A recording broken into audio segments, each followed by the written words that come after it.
Well, if you looked up the definition of a perfect summer night, it's what we have tonight in Cincinnati. And we welcome you to Great American Ballpark, Game 2 of this three-game series between the Cincinnati Reds and the Milwaukee Brewers. And everybody in town still talking about the outing from right-hander Matt Latos. 13 strikeouts, a career high, through his second complete game, a four-hitter, as the Reds took the opening game of this series behind Latos, a final count of 3-1. And hi again, everybody. Alongside Chris Welsh, I'm Tom Brenneman. Welcome, as always, to Reds Baseball on Fox Sports Ohio. Chris, you documented last night how the Reds flip-flopped in the rotation to break up some of the quote-unquote more finesse pitchers in Mike Leake and tonight's starter Bronson Arroyo, injecting Latos in between. So now Arroyo comes back, and obviously a very different style. Well, obviously, yes, Tom. I mean, he's a guy that's going to get you out with a lot of off-speed pitches, curveballs, anything from in the low 60 miles an hour all the way up to about 88, 87 miles an hour with his fastball. But really, for Bronson Arroyo, if you start to chart him, he's a very difficult guy to chart. He only throws his true fastball about 35% of the time. That's about half as much as a guy like Matt Latos does. So the Brewers know very well what they're up against. There's a lot of guys that have faced Bronson Arroyo a lot. And Marco Estrada is a guy who's going to face him tonight. He's a right-handed pitcher who pitches a little bit like Bronson Arroyo, although he really relies on a changeup more than a curveball. Just got activated from the disabled list. He hurt his thigh when he was trying to leg out a double. But he's a guy that was a starter last year, reliever a little bit last year, and he's getting a start tonight. He went into the rotation when Chris Narveson was lost for the year and got beat by the Reds earlier this season when they were in Milwaukee. Well, when we come back, we'll talk more about Game 2 of this series, and in particular, the effect of Drew Stubbs when he's getting on base and making things happen.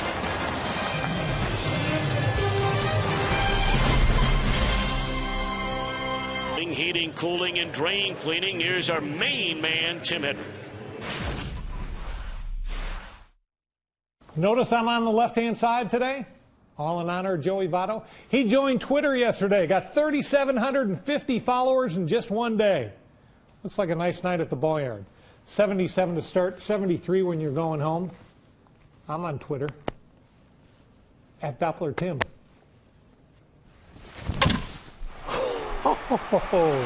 Enjoy the game on Fox Sports Ohio at Doppler Tim. All right, thank you, Tim. I tell you what, it's nice for Joey Votto to step up to the plate when this guy's getting on base. Well, it is. I mean, that's the whole idea. You have speed at the top of your lineup because ideally Drew Stubbs gets on base with a base hit or a walk, and then he steals second base, and Joey Votto comes up and drives him on in. But when the Reds are able to get him on base and get him to score a run, the outcome is remarkable. They have won 25, lost 2 when Drew Stubbs scores a run. So let's let him score a run tonight. See what happens.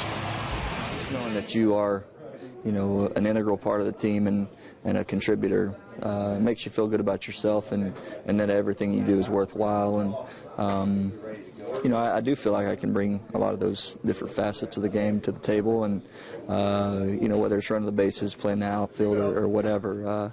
However I can help contribute, that's what makes me happy. I think Joey and the Reds fans happy if he could get on a few more times tonight. All right, here we go. Game 2 of this series. Right around the corner, it's Reds baseball on Fox Sports Ohio. 5,000 here last night. Maybe not that number tonight, but a good crowd nonetheless. Norchika Aoki to lead things off. He'll be followed by Niger Morgan and Ryan Braun here in the Milwaukee Brewers opening inning against Bronson Arroyo. Breaking ball is in there, Steve, right one, and this one underway. Game 2 of this three-game set. Aoki accounted for the only Milwaukee run in the game last night, clubbing a home run to right field in the 6th inning.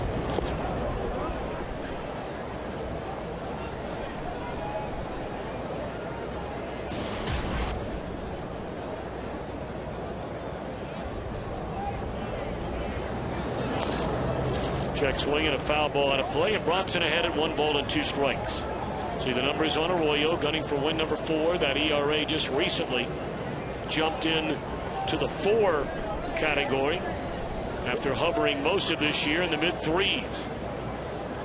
Much like last night's starter Matt Latos, Arroyo coming off a very poor outing in Cleveland. Foul ground and over the Reds dugout and out of play. Let's take a look at Milwaukee's lineup under Ron Renicky, presented by Axe Advisors. Morgan and Braun to follow. Ramirez, Ishikawa then out at first, with Katara starting behind the plate.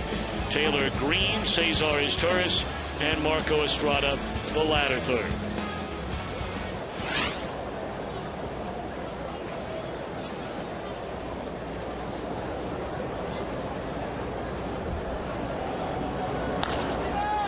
Off the glove of Arroyo, and look at that, right into the glove of Brandon Phillips.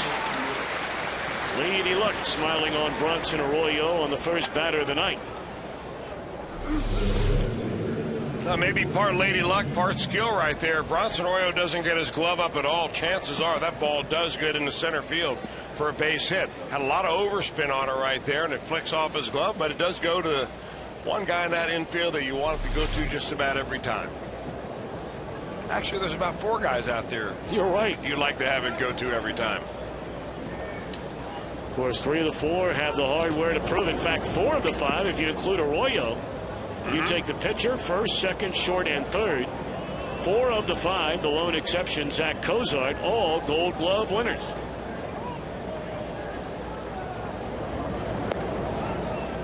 Yeah, it's interesting, Tom, because growing up, you always hear pitching coaches tell you that as soon as you let the ball loose, you become the 5th infielder. So be prepared to, field your position. And Bronson Arroyo has been doing it like that every year, and he finally got recognition for it.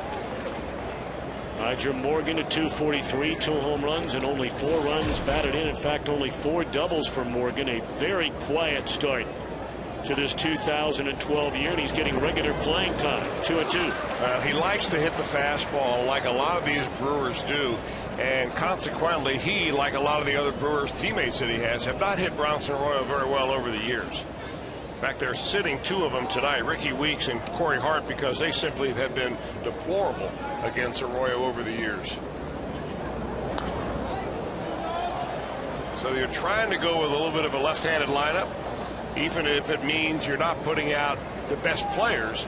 They're thinking against Arroyo because he neutralizes right-handers so much, they'll try to run as many lefties out there as possible. Seems like every time the Reds see Nyjer Morgan, he's making something happen.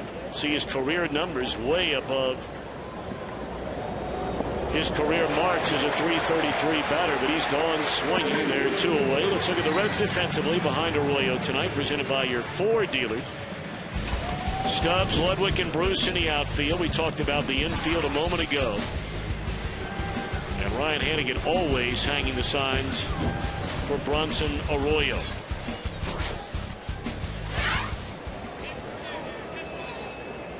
Two away, bases empty for Ryan Braun, a .314 batter, 20 home runs, 52 knocked in.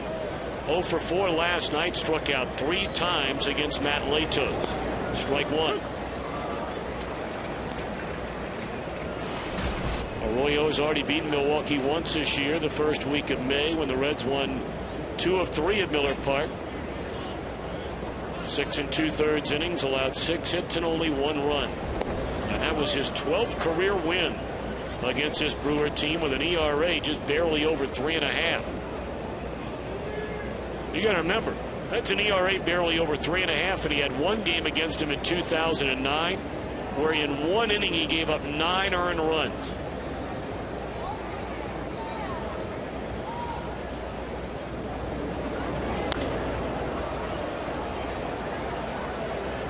And if you watch the ball game last night, you saw that Matt Latos simply pitched power pitching to Ryan Braun. Had him chase the high fastball, challenged him with a 95-mile-an-hour four-seamer right across the letters. But, if you're Bronson Arroyo, you don't have that weapon. You've got to figure something else. And of all the guys in the lineup that the Brewers have right now, Braun is the one who's given him the most problems. Close to 300, 4 home runs, and 8 knocked in. So this is the guy that, Arroyo really bears down on, because he knows that he is right in the center of that Brewers offense. And the longer that these at-bats last, and he can give you long at-bat, the more it can wear you out mentally.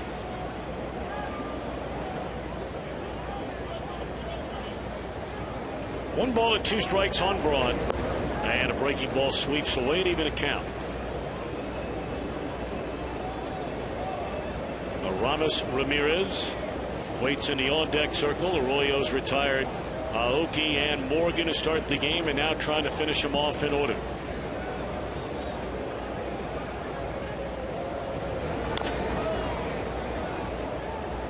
I guess if you're Bronson Arroyo, you look at it a little differently than Matt Latos does. Latos goes out there with his kind of stuff, unhittable slider, 95-mile-an-hour heater, good curveball and changeup, and says, I'm going to get you out.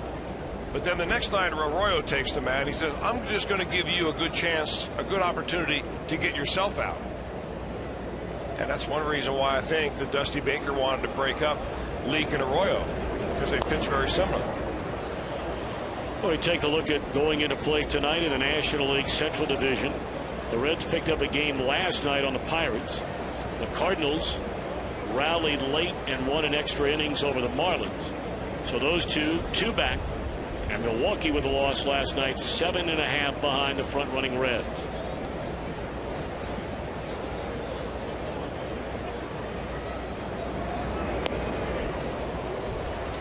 Reds are one of only, 8 teams in all of baseball so far this year to reach the 40-win mark, joining the Yankees, Baltimore, Tampa Bay, Texas, the Angels, Washington, the Dodgers, and the Giants.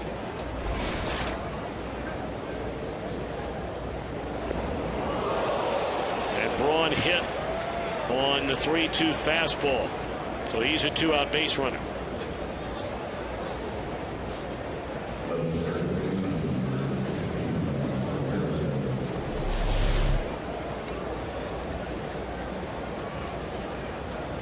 Well, you can see how long Ryan Braun stayed in there on that pitch, you know, not being able to read whether it was a fastball or a curveball until just the very last second. If you're going to hit Arroyo, you've got to stay in there. So no harm done right there. You put a runner on with 2 outs, no problem, unless the next guy comes up and does some damage. Of course, Braun more than capable of stealing a base. In fact, he is their team leader, 13 of them in 18 tries. There's ball 1 to Aroldis Ramirez.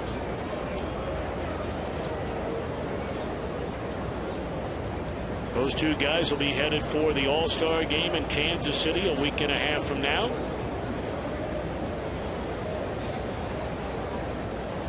Braun looking to start his 5th consecutive All-Star game. And Joey Votto is now the leading vote getter among all National League players.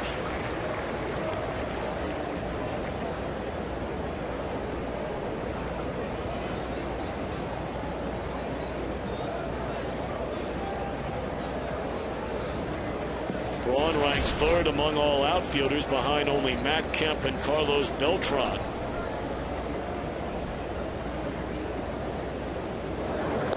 Kemp, of course, is hurt. Beltran's having a really good year. You know about Braun. In 4th place on that list, right on the heels of Braun, is Giants outfielder Melky Cabrera. And I'm not so sure there's any outfielder in the league that should be starting the All-Star game more than Melky Cabrera.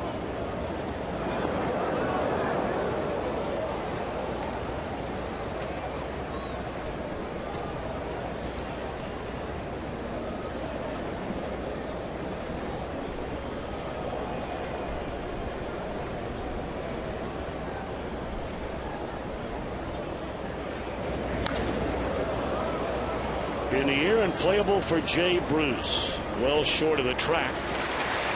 No hits, 1 left. Reds coming up against Marco Estrada when we return. 2012 Ford F-150 Motor Trend Truck of the Year by Cincinnati USA. Let us be your travel guide to Cincinnati. Visit CincinnatiUSA.com. And by Skyline Chili. Game time is Skyline time. Stop by your favorite Skyline Chili tonight. Look inside the spectacular Reds team shop. And the Axe Advisors starting lineup: Cozart, Stubbs, and Votto. Phillips, Bruce, and Rowland in the middle. A latter third of Ludwig, Hannigan, and Bronson Arroyo against Marco Estrada. Just activated off the disabled list after suffering a quad injury and making just his 7th start of the year. He began the year in Milwaukee's bullpen.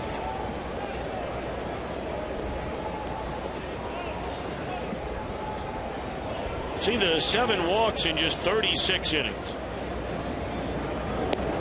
In there, strike, 1-1 to Kozar. Yeah, he's one of the rare pitchers around, Tom, because of his great control. 7 walks in only 36 innings. He's got more home runs given up than he does walks. You don't find that very often.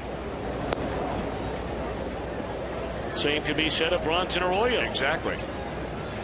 And both of these guys rely a lot on off-speed pitches. Estrada's best off-speed pitch is his changeup, but also throw a good curveball.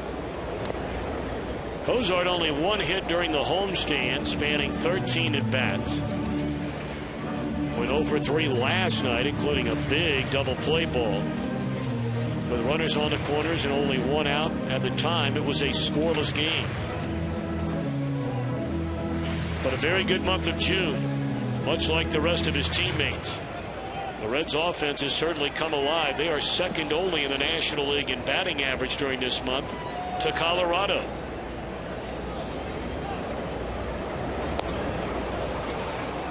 Kozar gone swinging.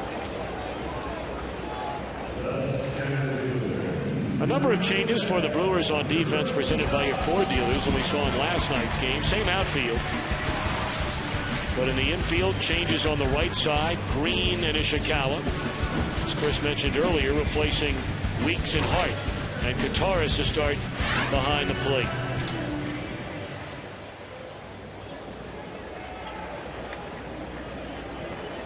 A real nice return to the active roster for Drew Stubbs last night. Walked his first time up, doubled and scored in the 4th, struck out in the 5th.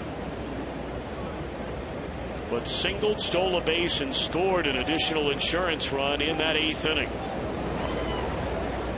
And if you weren't with us a short while ago, Chris Welsh pointed out a stunning number. When Stubbs scores a run in a game, the Reds are 25-2.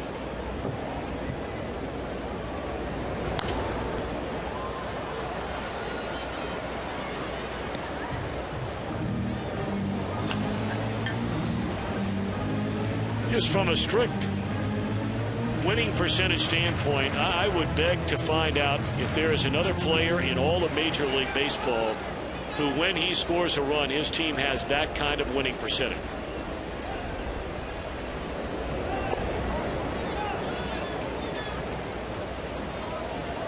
Well, I think what we're seeing with Drew Stubbs this year, I know he had a little bit of a setback with that pulled muscle in his rib cage, but I think you're seeing a more patient guy at the plate. A little more willing to go to 2 strikes, a little more willing to do that, which was very rare the first couple of years up. Now I think he gets it, and how important he is just being on base.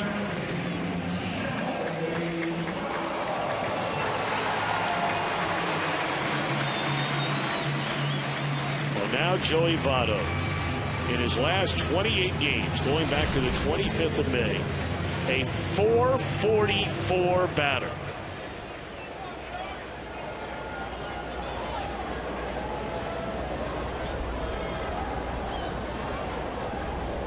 And during this run, he has become the first Reds player since the great Frank Robinson, back in the pennant-winning season of '61, to produce at least 44 hits and 19 extra base hits over a span as few as 100 at-bats.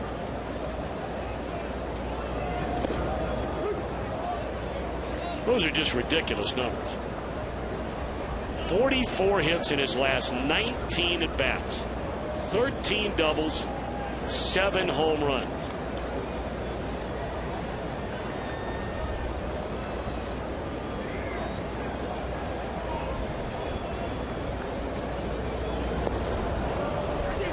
Oh, 2.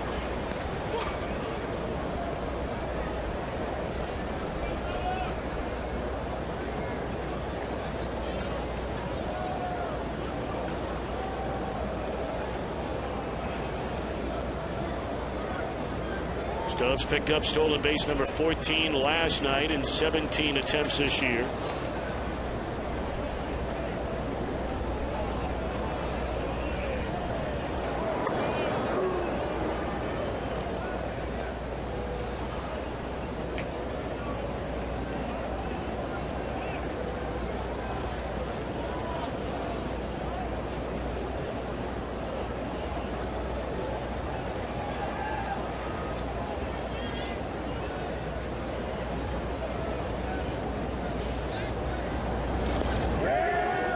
Started 2-0. Plate umpire Jeff Kellogg said he went around and Votto knew it.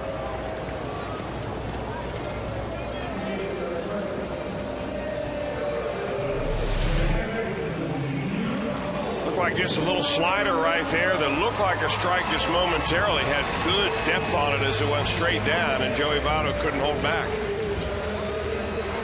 That's where they got him last night. Down and in. I mean, scouts are here. There's got to be at least, I don't know, 8 to 10 to 12 scouts every night here watching a ball game, and everybody is writing down whatever they can is to try to figure out how to get Joey Votto out. And right now, that is the spot, and it's a real small spot, real small.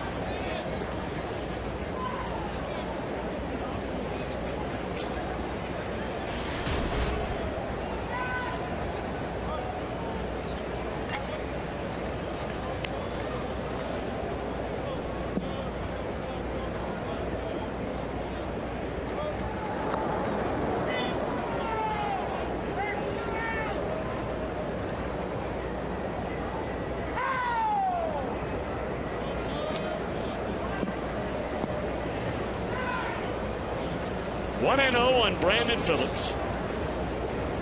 Stubbs pretty good lead over there. They're keeping an eye on him. We brought up earlier the Reds saw Estrada the first game they played the Brewers this year back on the 7th of this month.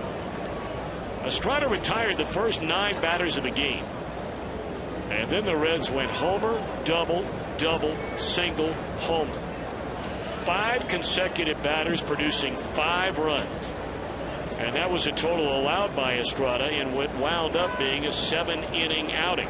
There goes Stubbs on a breaking ball, never going to get it. Number 15 for Drew. Now that is the first stolen base of the year that Estrada has given up. So he paid a lot of attention to Drew Stubbs, but still Stubbs pitched a good pitch to go on, a breaking ball, the throw not anywhere close to the bag, and that's a combination of an easy stolen base for the Red center fielder. I mean, the downside of that is if he gets thrown out, you get Brandon Phillips to lead off the next inning, and at one time Brandon Phillips was your leadoff hitter. So there was really not a lot to lose by sending Stubbs right there.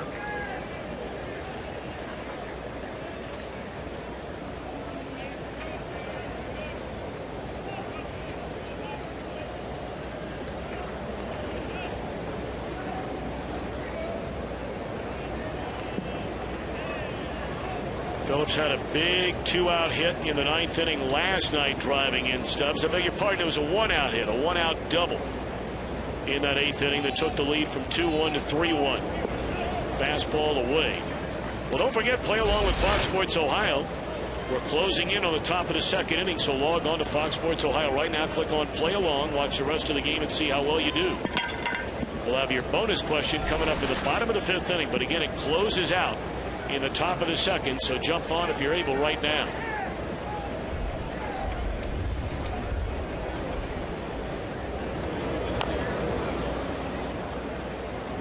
Meanwhile, the St. Louis Cardinals not fooling around with Carlos Zambrano. The Cardinals are still batting in the top of the 1st inning, and they have scored 5 times. Again, Zambrano.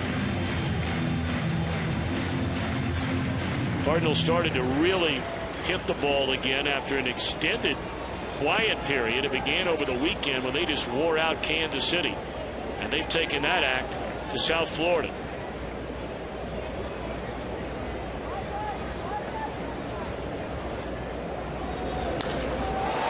Straightaway center field, hit pretty well, but room out there for Morgan, and that's that. End of 1, no score.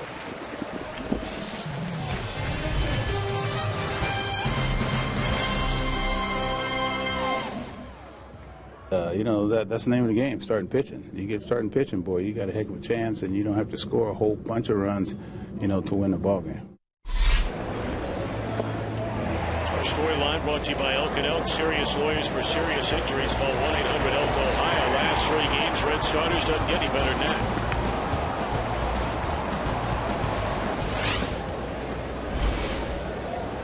Johnny Cueto on Saturday, and of course Mike Leake, the 8-inning stint that should have been a win on Sunday.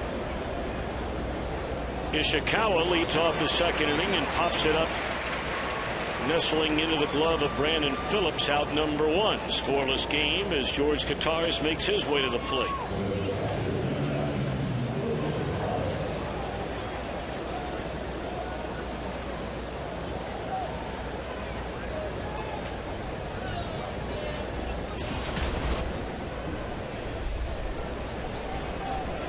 Brought up last night, Brewers are missing their regular catcher, Jonathan Lucroy. They signed him to a long-term contract at the end of spring training. He's a good player, too. He's come up every year and hit better than the year before. I'm talking about Lucroy, good behind the plate. In fact, when he was injured this year, he was batting .345. So they really have a drop-off when they've lost Alex Gonzalez, Matt Gamble, Jonathan Lucroy, really the bottom 3, if you want to call it, 6, 7, and 8 in their lineup. Well, we were talking to Freddie Gonzalez, a manager of the Atlanta Braves recently, and he talked about, you know, that's where you really see the difference. And he's right. We've talked about it before. Of the quote-unquote, the mega market teams and the mid-size, the lower market teams. You know, the Yankees have somebody go down, and Freddie Gonzalez was talking the other day to play the Yankees. Teixeira wasn't feeling well. Somebody else wasn't feeling well, and you're starting Eric Chavez at first base. Right.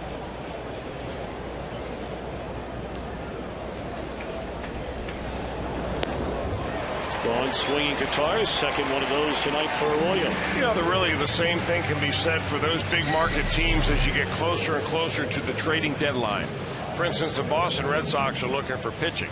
And they're not looking at the bottom of the barrel. I guarantee you, they're looking for a guy like Zach Greinke, for instance, the ace of the staff here with the Milwaukee Brewers. A lot of talk recently about maybe how the Brewers are going to have to just essentially take this particular team, break it on down, trade away what tradable pieces you have, get some prospects, start from scratch, and, you know, build around Ryan Braun, because this is nowhere near the team that it was last year that won the division.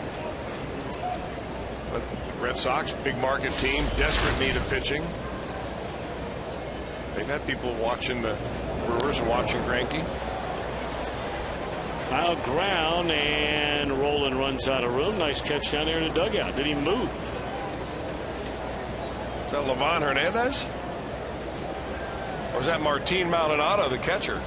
I don't know, but he never moved. He had his legs crossed, sit up there. That's a young catcher, the rookie catcher, Martin Maldonado, sitting there with his glove on.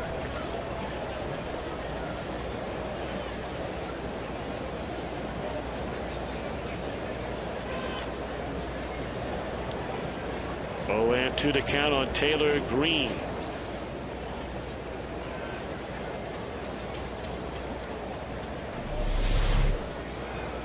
There's the catch right here. Look at that. That's why you always bring your ball glove to the ballpark.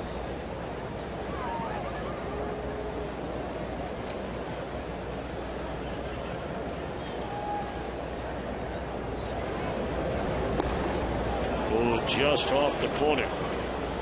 2-2 to Green. Only 74 at-bats for Taylor Green, 15 home runs. He was their minor league player of the year a season ago.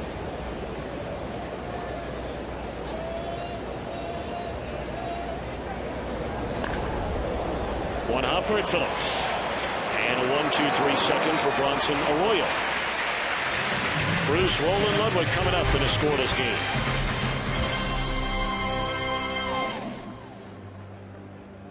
In the 15th, Reds and the Cardinals. Series presented by Cincinnati Bell. We got the Friday night fireworks, weekend of giveaways. 381 Reds, or visit Reds.com. Right into the fire.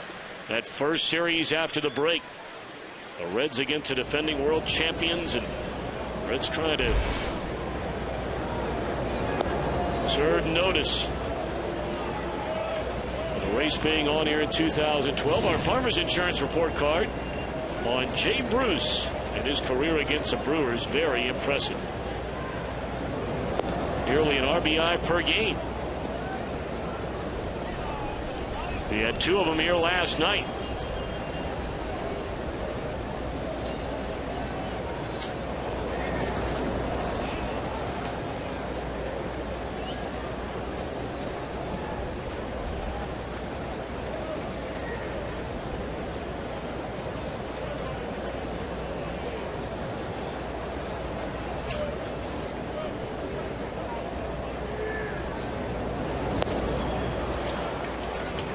That is the 3rd strikeout in the early going here for Marco Estrada. He's gotten really 2 of the 3 strikeouts on that breaking ball. You see him drop that little slider on Jay Bruce. He did the same thing to Joey Votto. He did sneak a fastball by Zach Cozart. Well, that was a hanger right there that Estrada got away with one.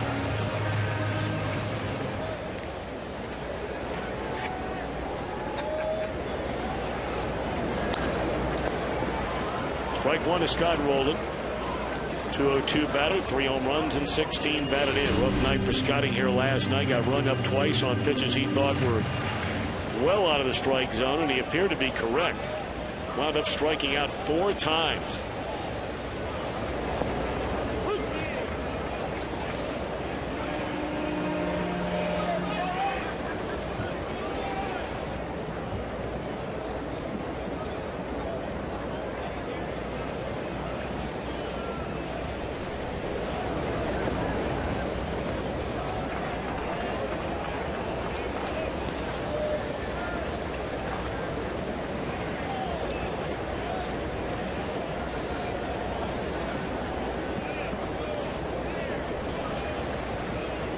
One ball, 2 strikes on Rowland. Struck him out on a fastball. 4 up through the first 6 Reds to come to the plate.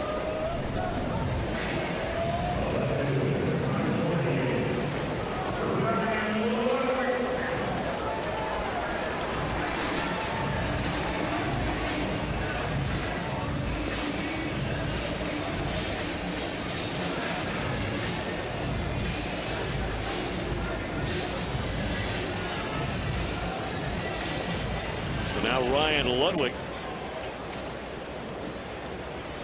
only got 2 at-bats last night, 3 plate appearances, grounded out twice and drew a walk. Reds only had 7 hits in the game last night. Giovanni Gallardo allowed 4 of them, and the Reds got 3 against the Milwaukee bullpen.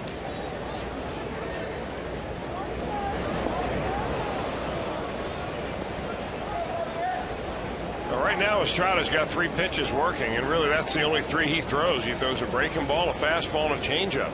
And he'll throw that changeup to anybody, including right-handers, and he's got a pretty good feel of it so far. He is struck out the side. End of 2. No score at Great American Ballpark.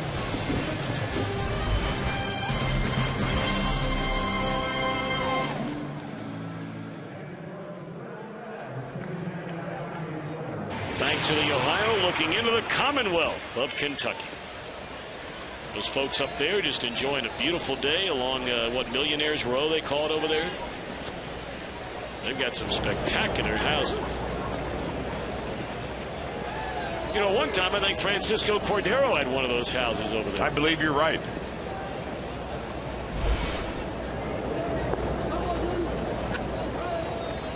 I mean, they are really, really nice. And looking smack dab across the river.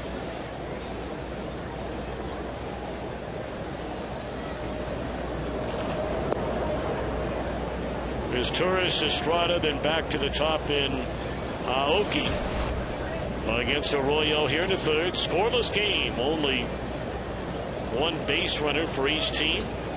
Braun hit by a pitch, and Stubbs drew a walk. And look at Votto, Gold Glove winner. Takes care of his Turris.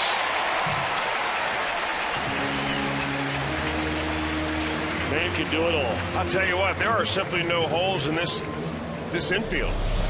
If you're a ground ball pitcher, you're going to get a lot of great plays behind you, and Joey Votto is going to deliver a whole bunch of them. Lays out for that one, a little backhanded toss to Arroyo, who gets there in front of the Brewers shortstop. That saves a double.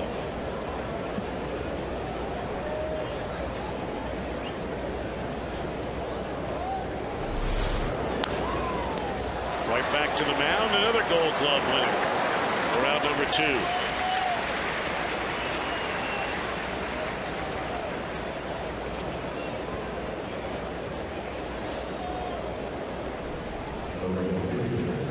Well, we brought it up earlier. We understand later in the week. Of course, the Reds are hitting the road after the game tomorrow.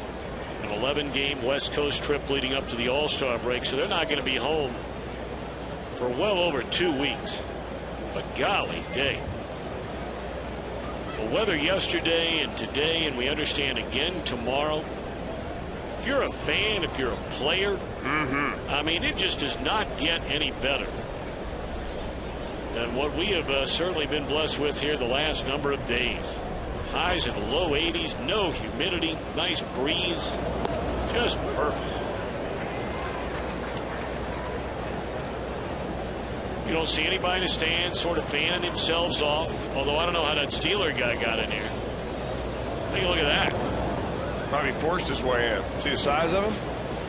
Yeah, I don't want to mess with that guy. He might be a lineman for the Steelers. Maybe some guy from here in the area.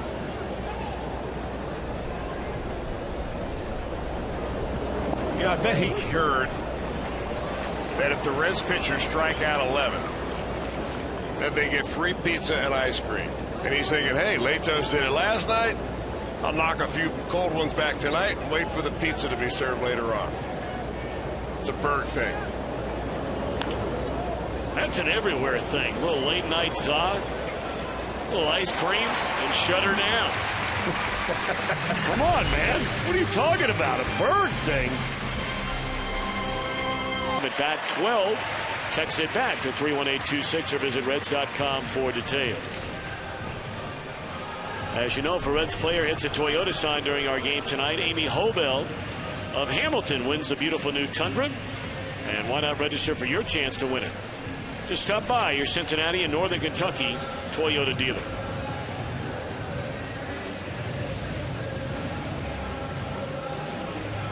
Last of the third inning.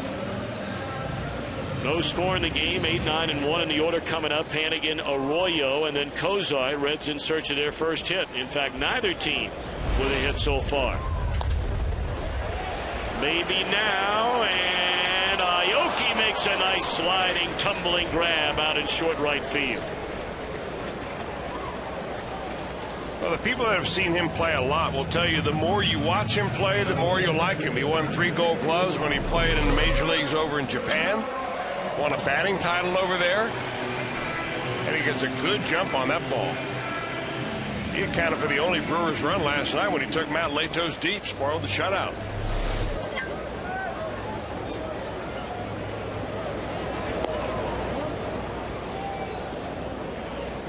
Arroyo 4 hits and 22 at bats.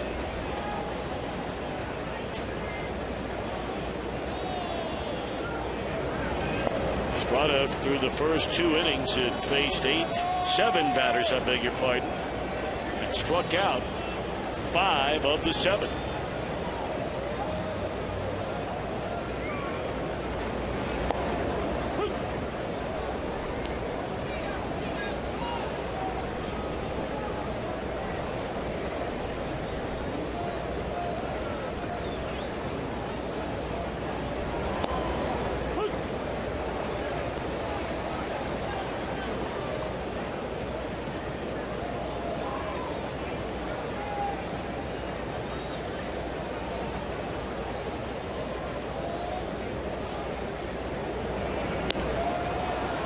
Now make it 6 strikeouts.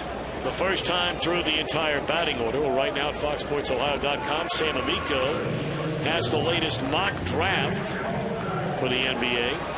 And as always, you can log on and chat live during the game with Hall of Fame writer Hal McCoy. It's all on FoxSportsOhio.com. Here's Cozart. He struck out leading off the Reds' first inning.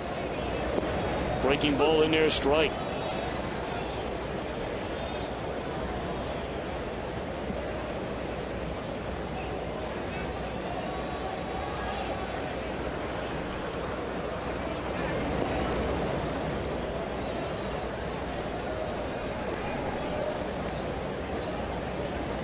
Philadelphia and the Pirates meeting for a second straight night in Philadelphia.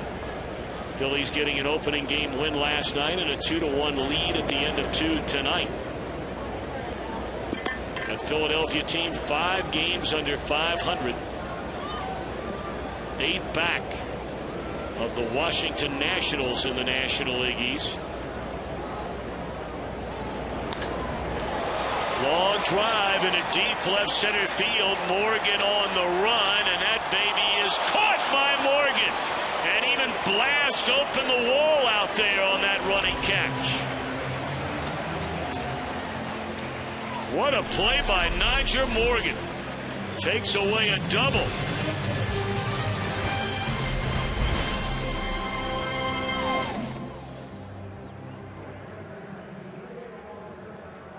Well, it's only natural that after making that play a moment ago that Nyjer Morgan would be the man to lead off the following half inning.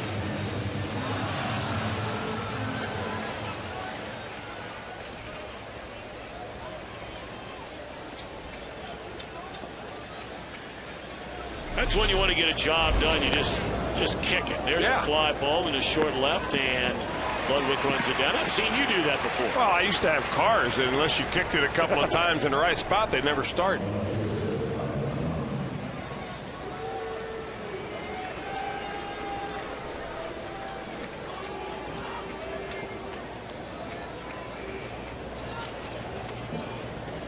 No runs, no hits for the Brewers. They've had only one base runner, and that's this man, Ryan Braun. He got hit with a 3-2 pitch on the left elbow by Bronson Arroyo in the first inning. No runs, no hits, one base runner. A walk to Drew Stubbs in the Reds' first inning.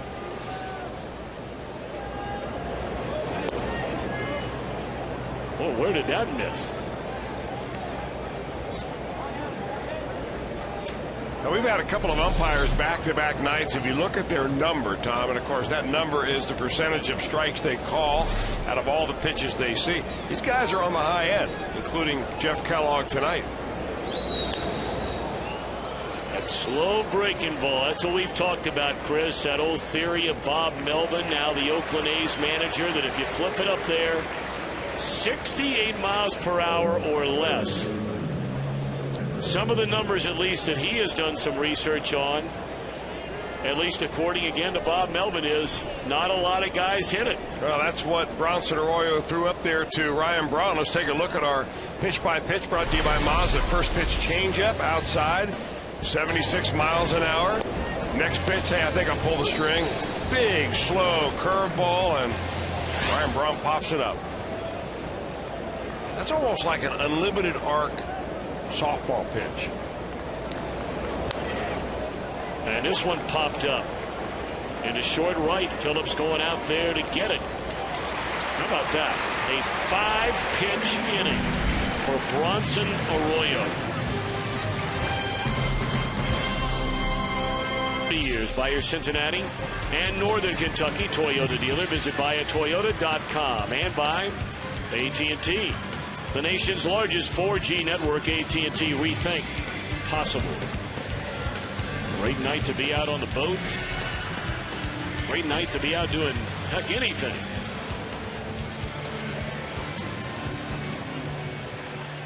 Two, 3, and 4 in the Reds batting order against Marco Estrada in a scoreless game here in the last of the 4th inning. Stubbs, a lone Reds base runner, drew a walk with 1 out in the first inning, stole second with 2 outs, and wound up stranded right there.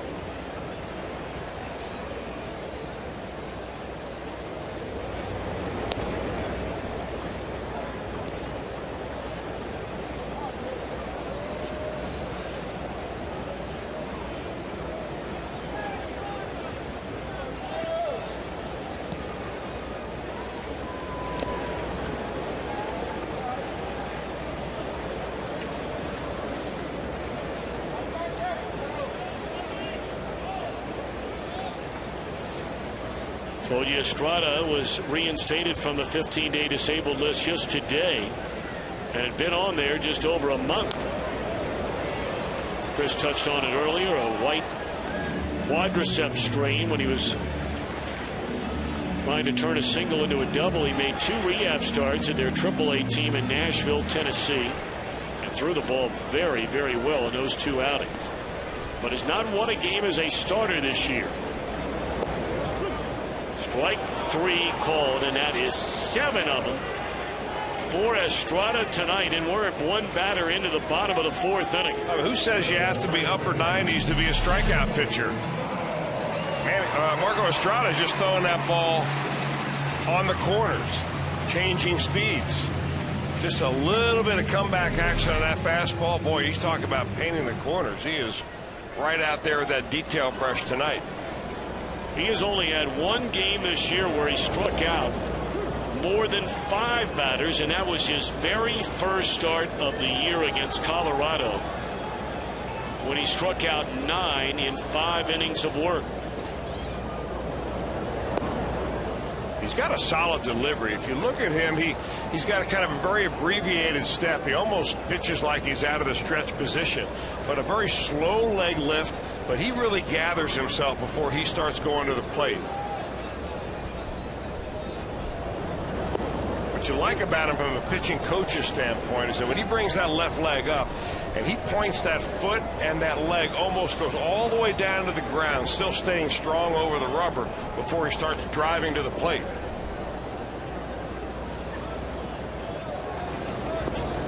Well, he has really made Votto look bad 2 times up, striking him out twice and finishing him off on that same breaking ball. I mean, it's just a nice tight little breaking ball. You see the spin on it right there, and boy, he gets you on the speed, he gets you on the break of it, and that's a great look at our Performance Honda Expo replay.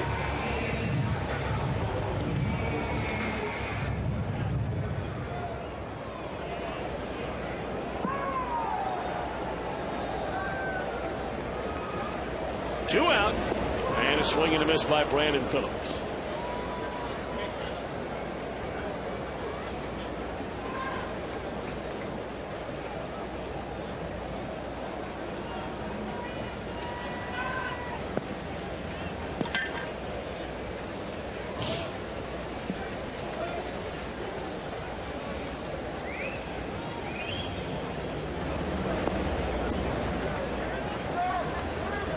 Brandon flied out to center field, ending the Reds' first inning. Now you consider where Estrada came from, Tom, and he's a guy that originally drafted by the Nationals, brought through their organization, and the Brewers picked him up on waivers just before last season.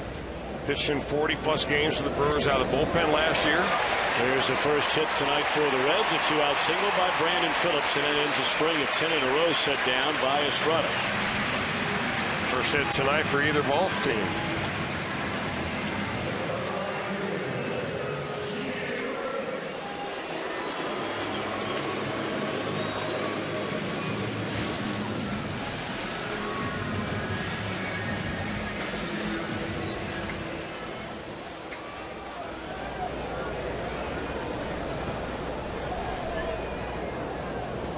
So now Jay Bruce with Brandon at first and 2 out. They put the big shift again on Jay Bruce, and he looks at a fastball right down the middle, a called strike.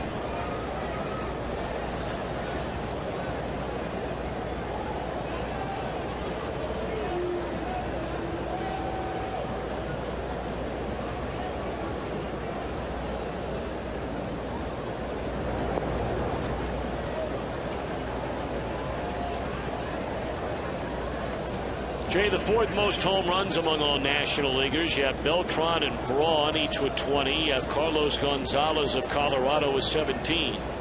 And then Jay Bruce, 16.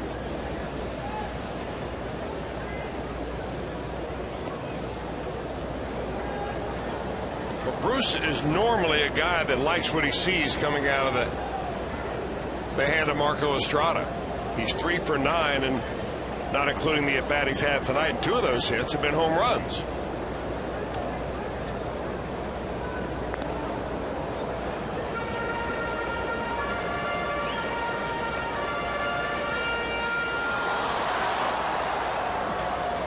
1-1 account on Bruce with Phillips over at first. He got his third stolen base of the year in as many attempts in a game last night. That's when he stole third. Off the inside edge, 2-1 on Jay Bruce.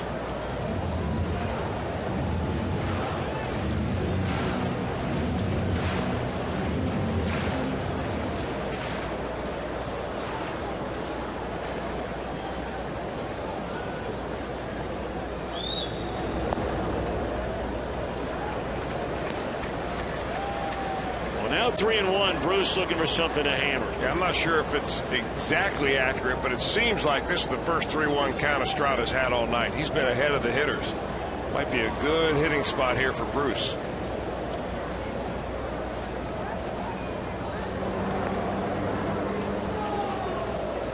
Yeah, the only other time he went 3-1 was the second batter of the game. That's when he was 3-1 on Stubbs and wound up walking in. That's the only other base runner the Reds have had all night, up until that single by Brandon just a moment ago. 3-1 to Jay. And here it comes. Nowhere near it. Threw him a 3-1 breaking ball. A 2-out rally here with a single and a walk, and Scott Rowland coming up in a visit to the mound by Kotaris. Well, if you're thinking about it as your Marco Estrada, you're thinking, hey, you know, I got Joey Votto out. I've struck him out twice. I got Jay Bruce here. He's the one guy, even though it's a limited sample size, only 9 at-bats, he has taken me deep twice. I guarantee you Estrada knows that, so he's not going to throw him a 3-1 fastball. So he's going to take his chance with Scott Rowland.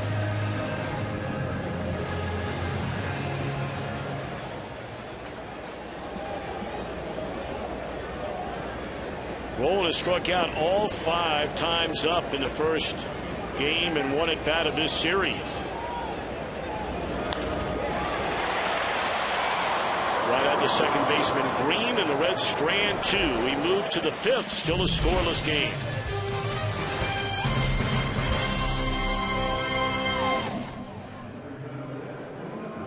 And strike out at least 13 batters. You're going to go back a ways. The key to this is a complete game. 13 is a lot. It really is. And my first guess was Aaron Harang, which I think he had 13 in a ball game, but evidently he did not throw a complete game. No. Of course, Chris, you were on hand as a broadcaster for the Reds. I happen to be a broadcaster for the team they were playing that night in Phoenix, Arizona, where we witnessed something that's only happened 3 times, or by 3 pitchers, in the history of Major League Baseball, and that's 20 strikeouts in a game. We saw Randy Johnson do it and did not get the win. Yeah. When the Reds were out in the desert. In fact, I can't say he was out-dueled that night, but I think it was Chris Rietzman that pitched against him and matched him just about 0 for 0. In fact, it was nice to see Chris Rietzman the last couple of days at the Sean Casey Hall of Fame induction. You know, by the way, you were talking about some of the teammates that came back. Our good buddy Bill Poffenberger, who's on the Hall of Fame board, reminded me last night. He thinks the other guy you might have been trying to think of, and you and I were talking about, Eddie Taubensee was here. Taubie, yep, you're right.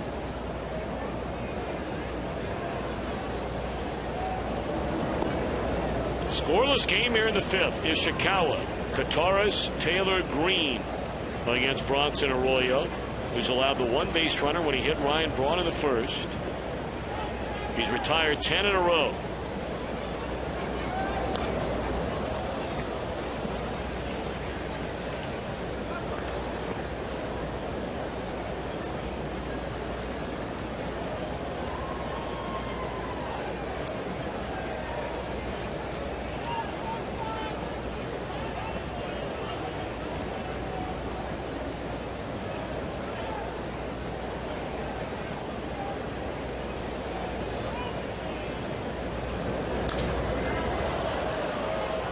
A little bit off the end of the bat.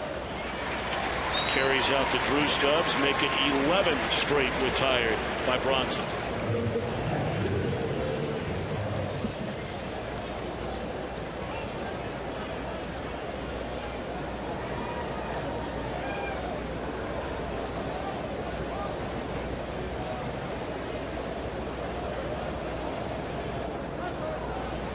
Kotaris struck out swinging his first 2 up. And this one popped up on the very first pitch. 2 out. The Columbus Crew looking to rebound from their last defeat with a win this coming Saturday night. They'll be in Salt Lake, or take on Salt Lake at Crew Stadium. Dwight Burgess, Duncan Oughton have all the action Saturday 8 p.m. on the home of the Crew, Fox Sports Ohio.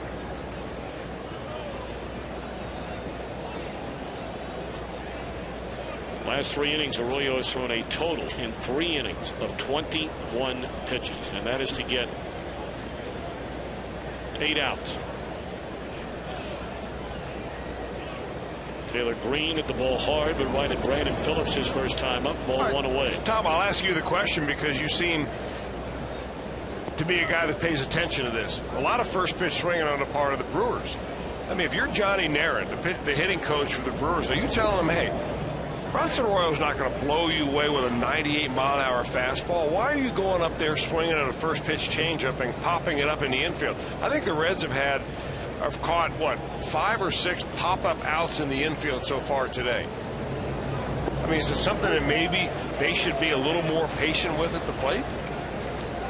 I feel like I kind of say that about a lot of teams, including our own team, on a regular basis. I mean, there is a reason why it seems like, besides spending a lot of money, the teams that have a lot of veteran players are teams that generally take a lot of pitches and they aren't afraid to hit with 2 strikes. And they run the pitcher's count up. They get into the bullpen, and sometimes things happen, but not tonight for Bronson Arroyo. 5 hitless innings so far for Arroyo, and still no score in the game.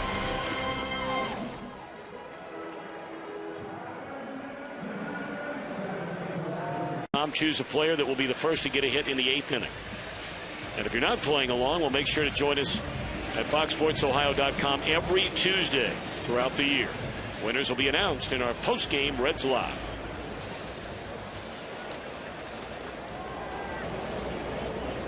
Ludwig, Hannigan, Arroyo against Marco Estrada. Only 1 hit for either team in a game, and that was a single by Brandon Phillips with 2 outs in the 4th inning. Reds stranded 2 in that inning.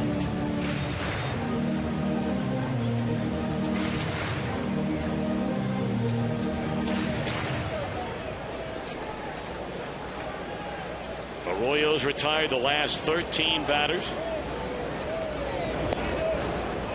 0-2 on Ludwig. And Arroyo's only faced 1 batter over the minimum.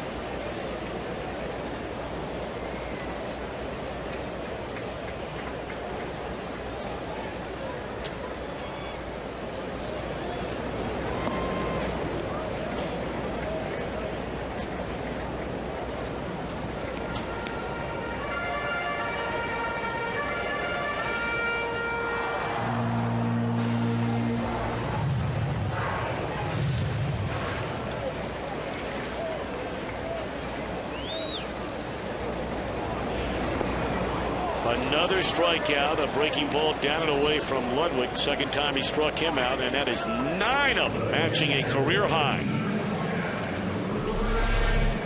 Well, he's making it look awfully easy tonight. So is Bronson Arroyo. That's a changeup right there. But, you know, Arroyo's getting the Brewers to pop out in the infield in unprecedented numbers. We've got 6 pop-ups in the infield. Rarely do you see that. There you go, Marco Estrada. Not a strikeout pitcher at all, but he struck out 9. Here we are with 1 out in the 5th.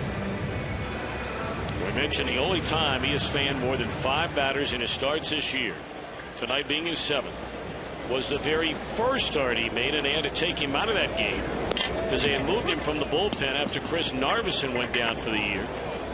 In 5 innings, he allowed 1 run against Colorado, striking out 9.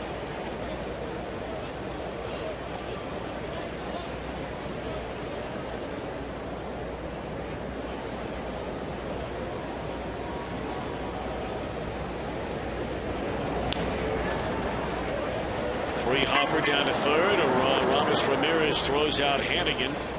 2 up, 2 down. Reds fans, if you're in the restaurant industry, let JTM Food Group help you with great tasting, healthier products for your menu. JTM.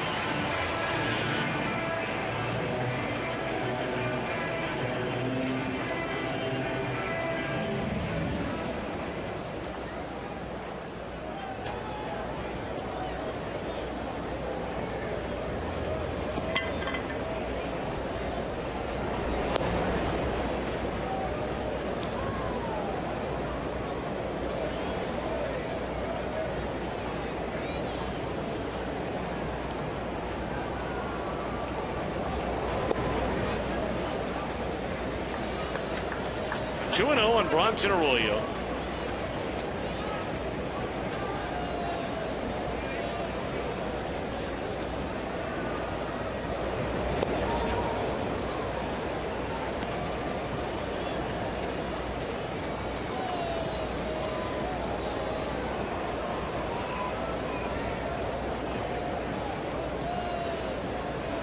Two and one.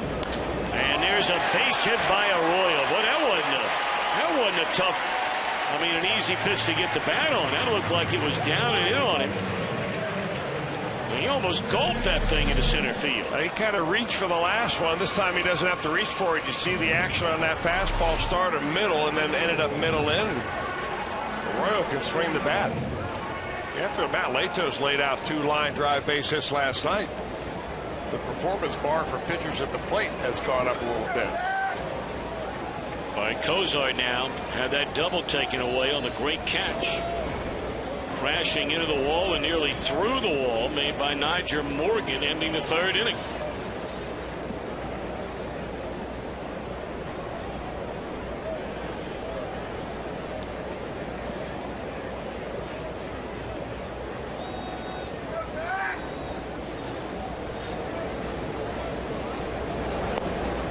Good breaking ball in the outside corner to even the count. 2 hits for the Reds, none for the Brewers. We're in the bottom of the 5th inning. And neither team has dented the plate of yet.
Still 2-2 on Kozar.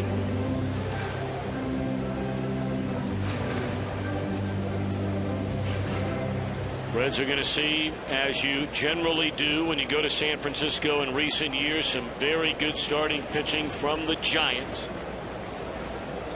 Got Madison Bumgarner, Matt Cain, Barry Zito threw a shutout last night against the Dodgers. And Kozar looks at a fastball right down the middle of the plate. 10 strikeouts, a career high for Marco Estrada.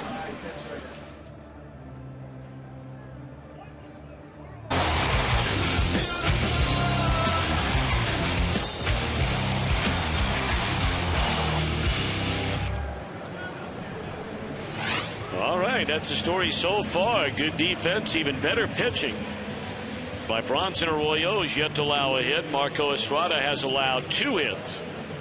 And we're on our way to the top of the 6th inning. 8-9-1 in the batting order for Ron Renicke's team. Cesar Izturis, Marco Estrada, and then the pitcher, then the leadoff man, Aoki. This man right here probably hit the ball harder than anybody in the lineup. And Cesar Izturis hit it up the first base line, and Votto took away a double with a diving play behind the bag.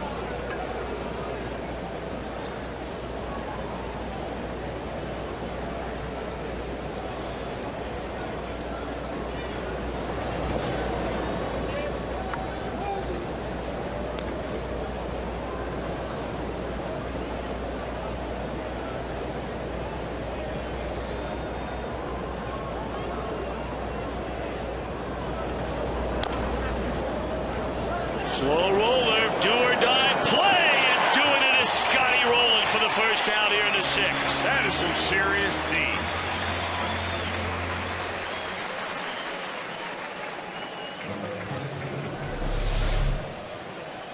a swinging bunt, so you freeze momentarily before you charge it, and man, oh man.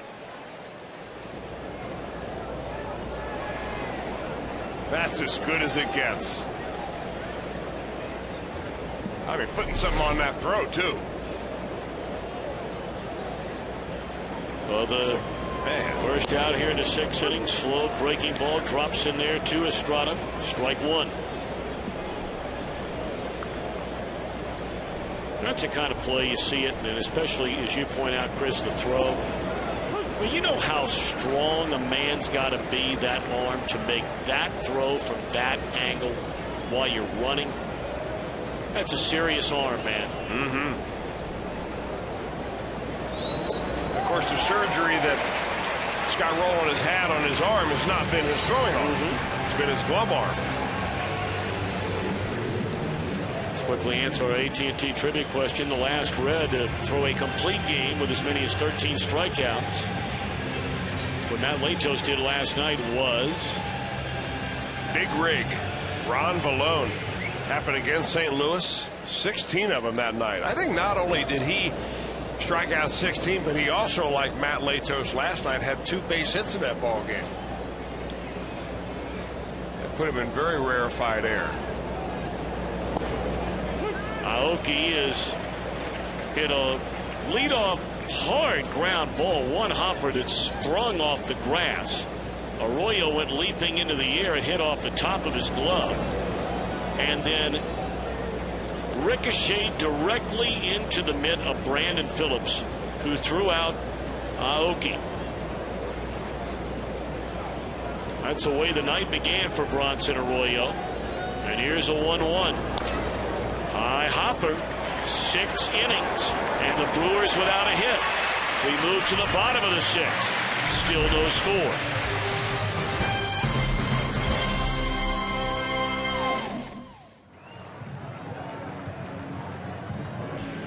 Stick around after the game. Brandon Phillips post-game fireworks jam. Some of his favorites thanks to PNC Bank. For tickets to that big series with the Cardinals rolling in. 3-1 Reds, or visit Reds.com. Before every game here on Fox Sports Ohio, we'll get you started with Reds Live, presented by Ray St. Clair Roofing on the home of the Reds, Fox Sports Ohio. Be coming your way early tomorrow, high noon. Jim Day and Jeff Pecoro with Reds Live, and the finale of this series, 12:35 start. Tickets are available.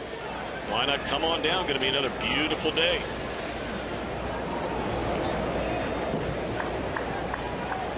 Well, 2 pitchers on top of their respective games here tonight. Estrada, 5 innings, has allowed 2 hits, struck out already a career high 10. And Arroyo has yet to surrender a hit.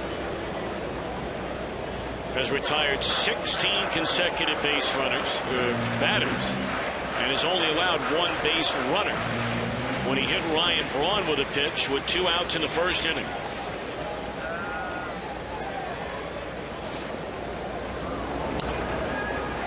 To to Drew Stubbs. He'll be followed by Votto and then Brandon Phillips. A big inning here for the Reds.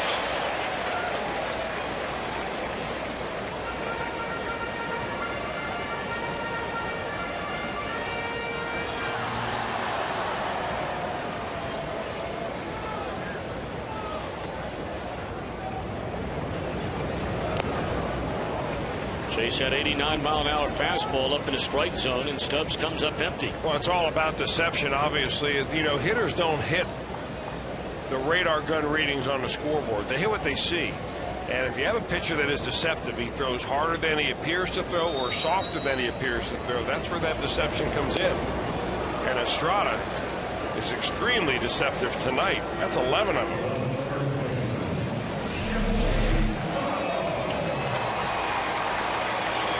Every Red has struck out with the exceptions of Brandon Phillips and Ryan Hannigan.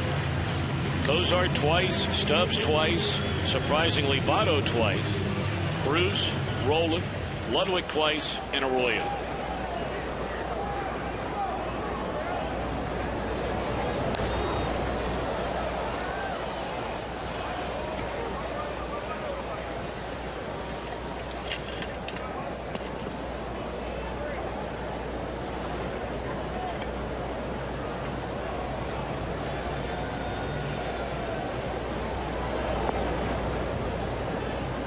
When they've gone to get Votto out on strikes tonight, that's where they've gone twice with that breaking ball down and in on him.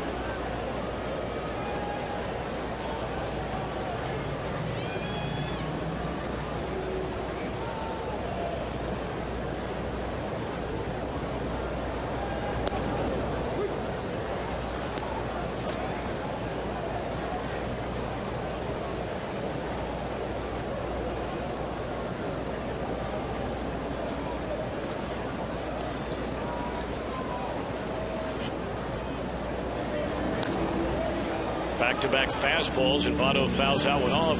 Talk about Joey Votto. Now the leading vote getter among all National League players, leapfrogging the injured Matt Kemp. How about that for Votto? Nearly 4.5 million votes.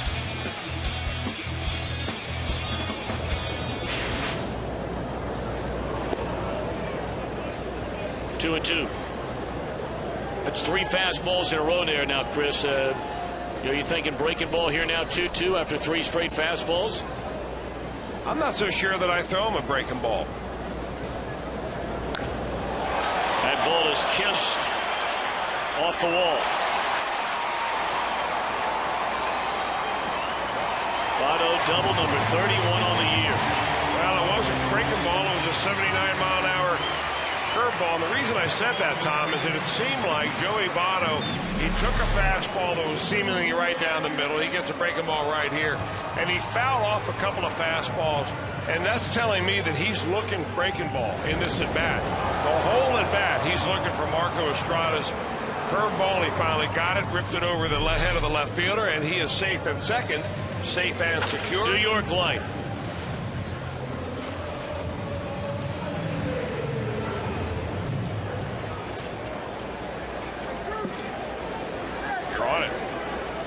Got to change it up, man. Reds need a play to run here. Quick. Got to be patient.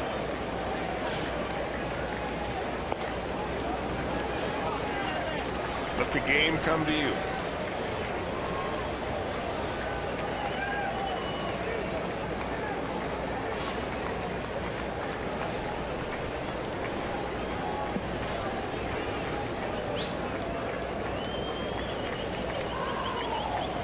Third time tonight the Reds have had a runner in scoring position. But this time with one out in the heart of the order. Up, and here's a base hit into left field there with a hold Votto.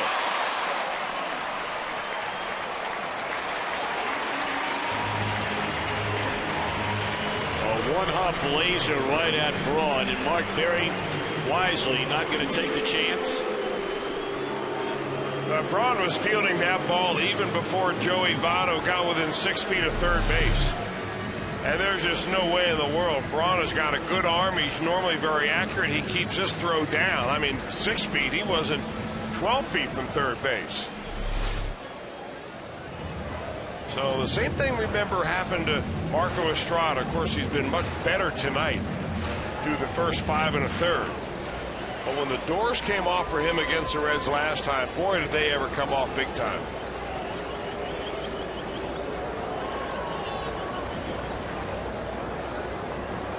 So now Bruce, who has struck out and walked. And this one is hammered into right center field. Bye-bye.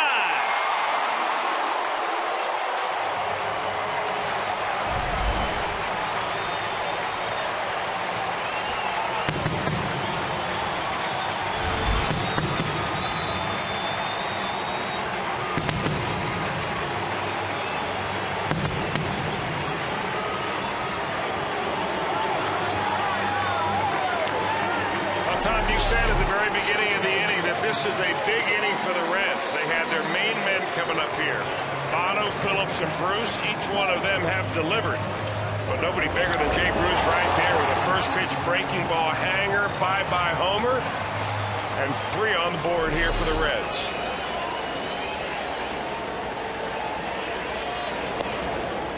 Now rolling 0 for 2. Jay Bruce is moved into a third-place tie on the National League home run leaderboard with Carlos Gonzalez.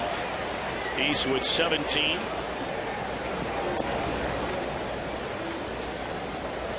Had a big time to get it. course, you know, we talk all the time during Reds Live, although somewhat dormant of late, a return tonight of the checklist by Chris Welsh leading up to the first pitch, and that's something you talked about in regard to Jay Bruce. So right on the button. That's why so many like having that checklist as part of the pregame show, something to look forward to in the ball game. That Estrada had allowed the 9 home runs in 36 innings. There's strike 3 to Roland. And there are 2 out in the inning. 12 strikeouts for Estrada. Good call there, Chris Welsh. Yeah, I just called what's happened in the past. I wasn't predicting the future, but you know, when you give up 9 home runs, if you're Marco Estrada coming into this ball game and you've only walked 7, that shows me that you're around the plate and you're hittable. Now, he had a lot of strikeouts, but Jay Bruce hits his 3rd career home run off of Estrada.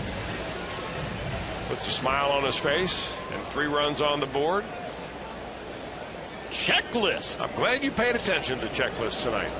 I do. You always seem to get back right in here to the TV booth just in time. That is why I talk about it pretty regularly, the checklist. Checklist.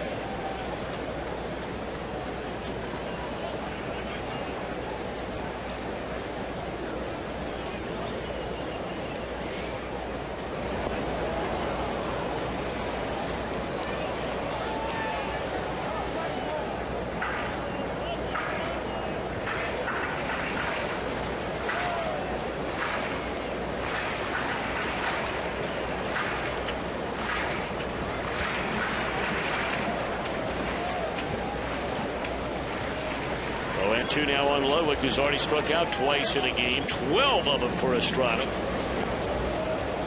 And it's 1 ball and 2 strikes to begin with a 1-out double off the left field wall by Joey Votto. Brandon Phillips a single, and then a long one off the bat of Jay Bruce in a 3-0 Reds lead.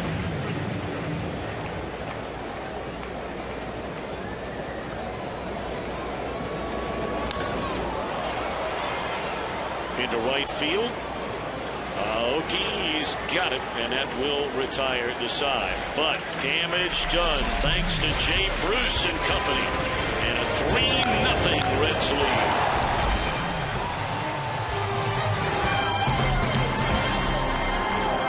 For $80 total, you get 4 view level tickets plus 4 $10 concession credits. The credits are automatically loaded on the barcode of each game ticket and are redeemable throughout anywhere in the ballpark.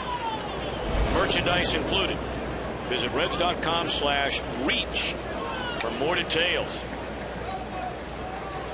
3 runs, 5 hits for the Reds. No runs, no hits for Milwaukee. Here's Nyjer Morgan. We're in the 7th inning. 1-1 to count. 2, 3, and 4 in the batting order.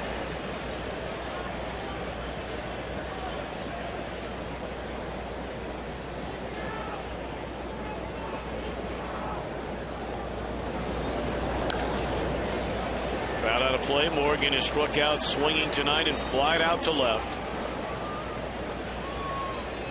16 in a row been set down by Arroyo.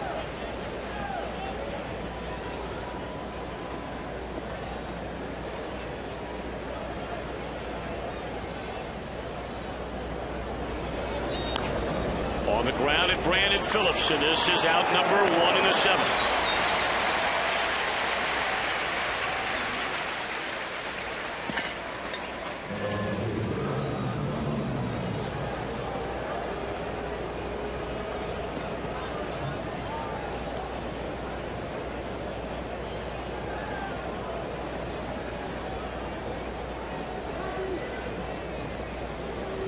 The only Brewer to reach base was this man. Way back in the 1st inning with 2 down and nobody on. He was hit on the left elbow on a 3-2 fastball. Braun, the best hitter in the Milwaukee lineup. Strike 1 on the inside corner. You've got Aramis Ramirez due up next. We are in the 7th inning. And the Brewers still in search of their first base hit tonight. 0-2.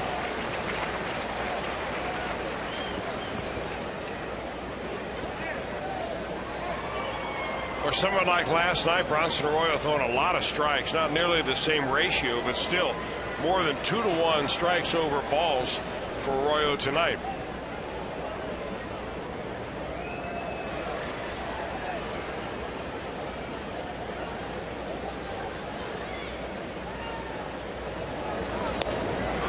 Holy mackerel, how do you not get that call?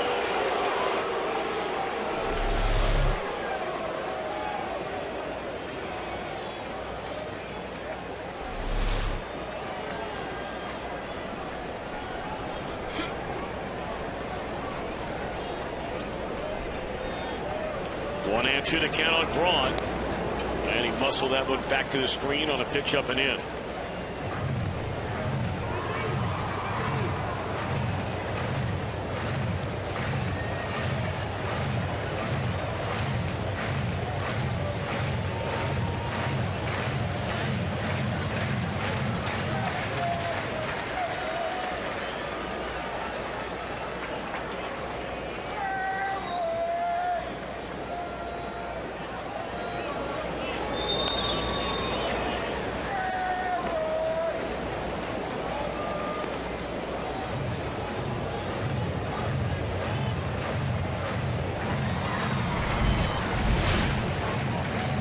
There's 78 pitches in the game. Only the first inning had any length to it.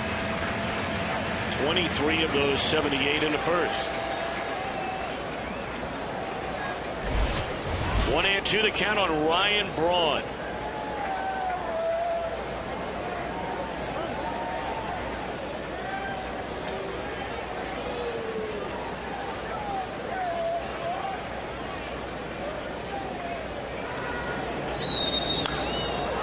Caught by Phillips on the line drive. Phillips was positioned perfectly. Otherwise, that's the first hit of the night for Milwaukee. Now, that's the hardest hit ball of the night by the Milwaukee Brewers. There's no doubt about it. But nowadays, you see more exacting defense being played. The guy hits a ball up the middle, and the chart shows that, you're going to put a guy there. And what would have been a base hit is just an easy out for Brandon Phillips.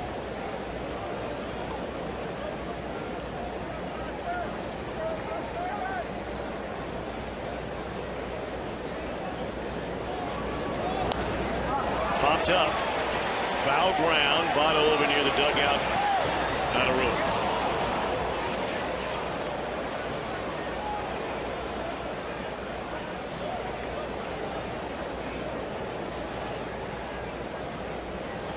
Eighteen consecutive batters set down by Arroyo since Braun was hit by a pitch in the first inning. The only Brewer to reach base tonight. A hit batsman in the opening inning.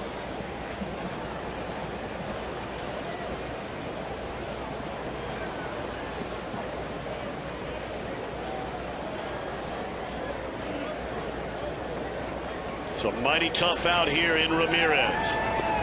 That one sails up under his chin. 1-1 strike. Ramirez tonight is flied out to Jay Bruce and then popped up to Bruce again in short right.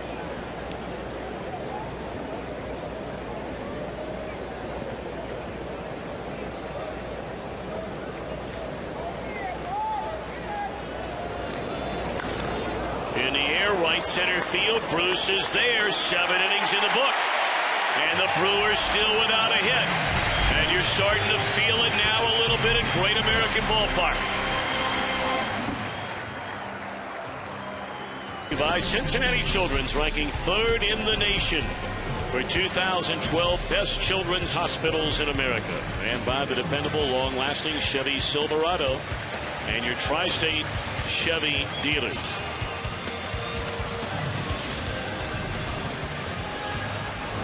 Reds bat last of the 7th inning with a 3-0 lead. Yes, that's the biggest part of the story.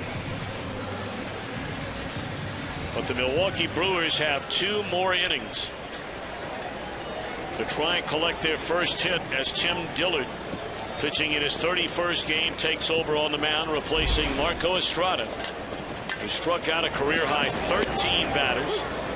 and allowed only 5 hits, but 3 of them came consecutively in the Reds' 6th inning. On a double to Votto, a single by Phillips, and a 3-run home run by Jay Bruce.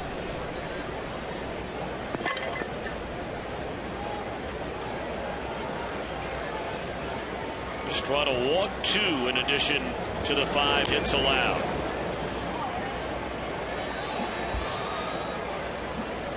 Chris, have you ever been in the dugout at this point of a game, whether it was you on the mound or one of your teammates on the mound, where you know exactly what is going on when you look at that scoreboard and the hit total for the opposition as you're looking ahead of the 8th inning?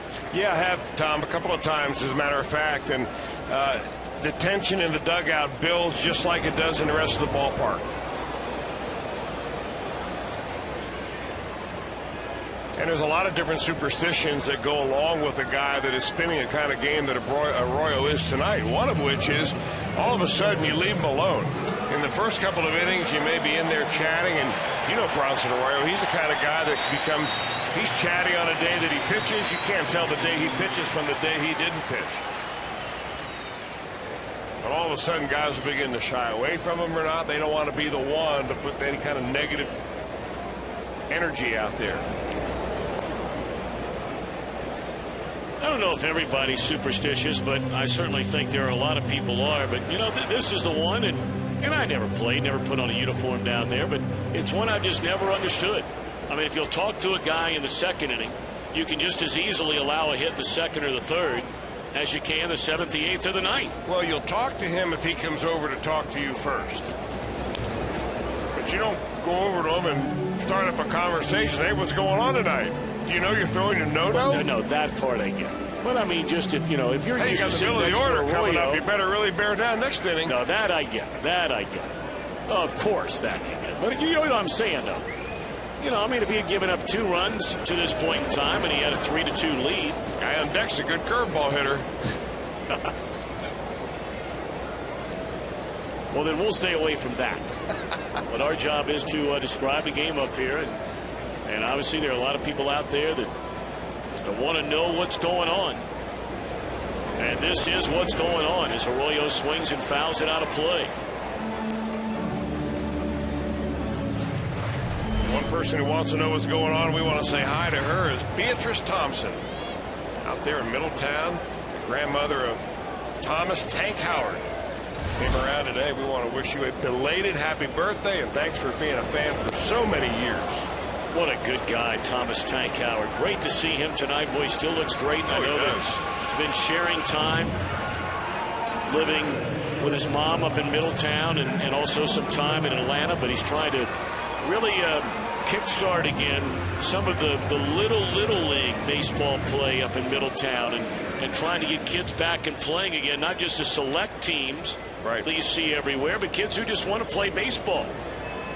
Maybe they can't play for a select team, and not because maybe they're not good enough. There are a lot of kids that can't afford a select team for what they're charging to play some of these days. Well, we shouted out to Beatrice because she was Thomas Tank Howard's first batting coach.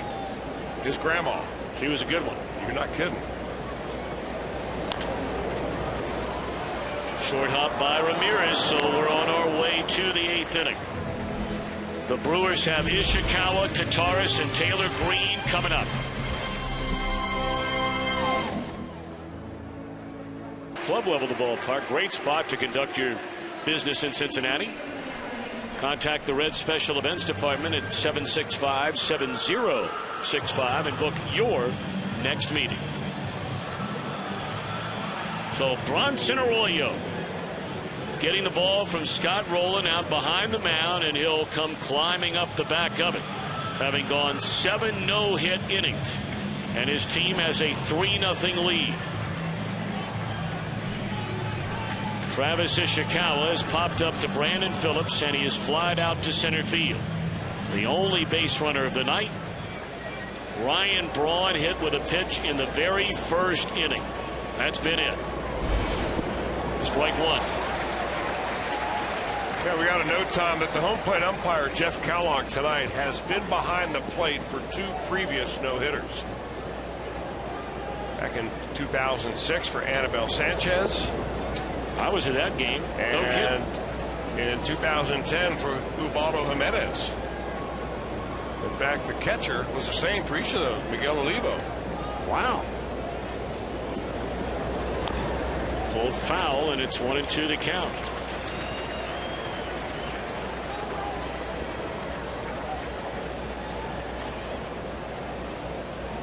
Arroyo begins this inning with 83 pitches. Tack on 3 more, and this at bat to Ishikawa.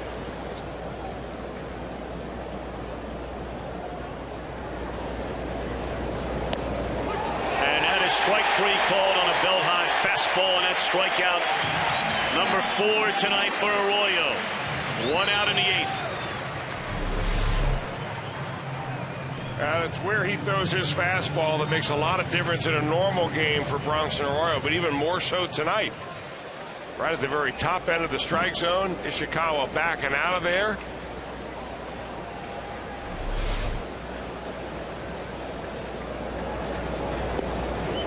Breaking ball, strike 1 of the catcher, George Kataris, who struck out swinging in the 2nd inning and popped out to Scott Rowland at 3rd in the 5th.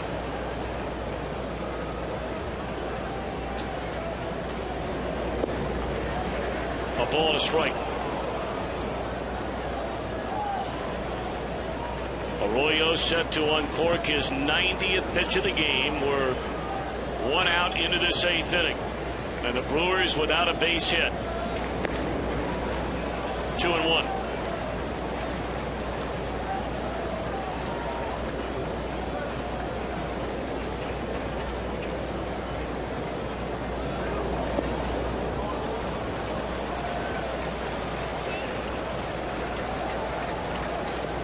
Arroyo's retired the last 20 Brewers that have come to the plate. And now to 3-1 on Kataris.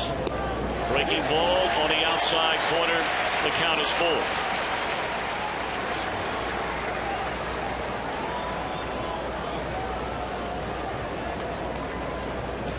Payoff pitch as Arroyo kicks and delivers. And he missed ball 4.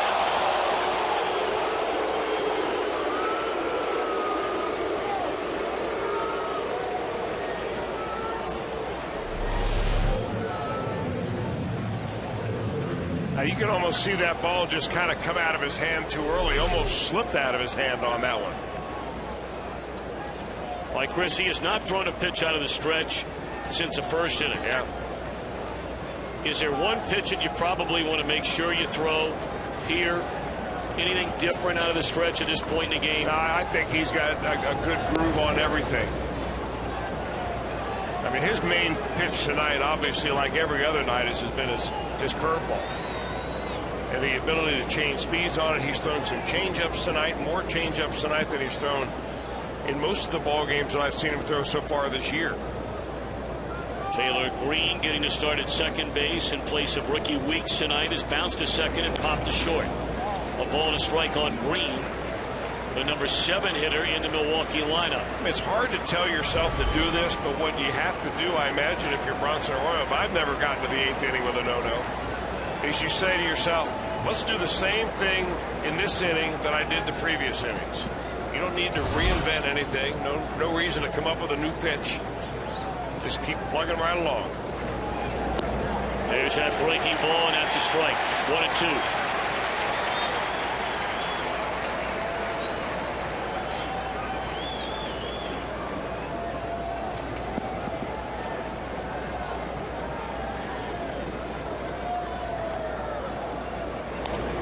Hook down the right field line, and that is a fair ball into the corner.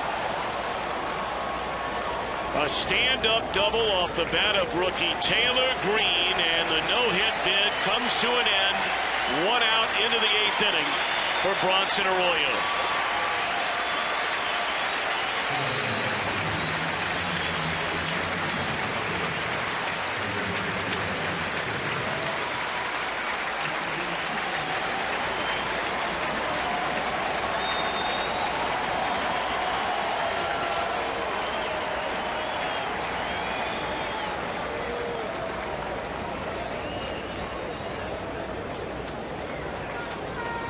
Now Corey Hart is going to be set up there as a pinch hitter. Now all of a sudden with that no-hitter, the bid for a no-hitter by the board, Arroyo's got to make sure that he keeps his 3-0 lead. Just fair. Very close down the line right there. What a legit hit. And now you're thinking about preserving the shutout. Straight away center field. This ball is hammered, and Stubbs will play it off the wall. 2 runs are going to score, so 2 swings. The no-hitter gone, the shutout gone, and it's a 1-run game. And now you're thinking about preserving the win.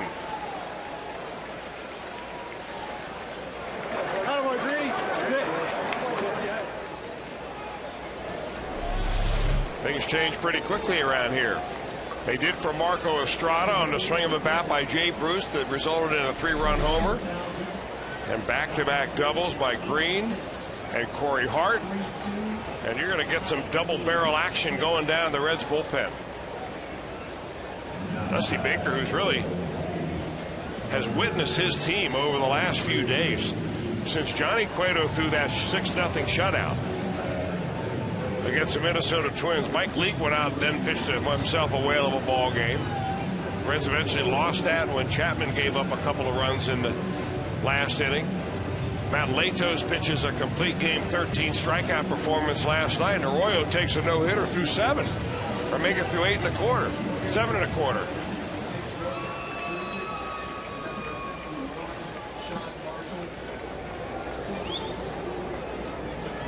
Andrusik and Marshall cranking it up in the Reds bullpen after that visit to the mound, and now another pinch hitter. It's going to be Ricky Weeks. That's a tying run now at second base, and Weeks pops it up on the first pitch, and Cozart with room, and alertly Brandon Phillips goes racing in from his second base position to get over to third.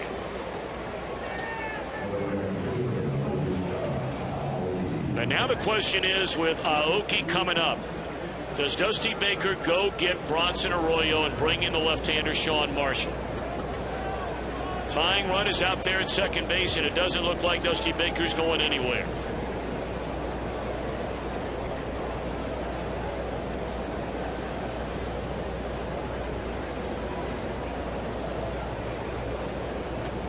Well, you got back-to-back left-handed hitters here, and this young man has proven.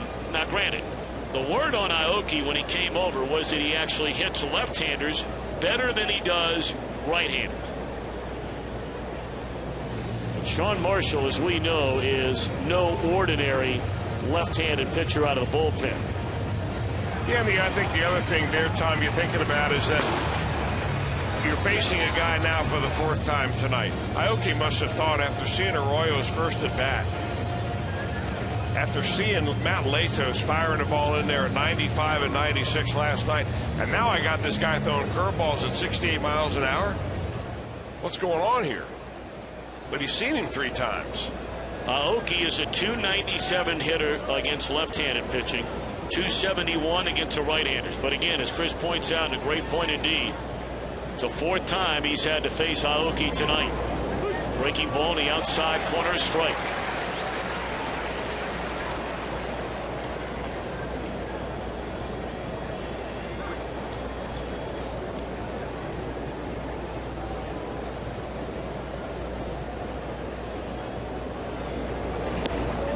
Fastball high.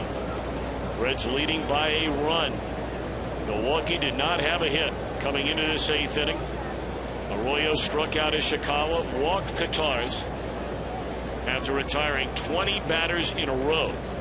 Then gave up a double, another double, and the Brewers have scored twice to get within a run. 2-1 on Aoki.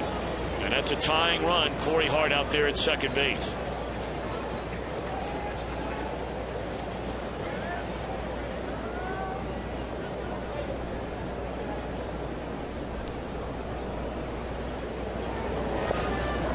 Strike 2.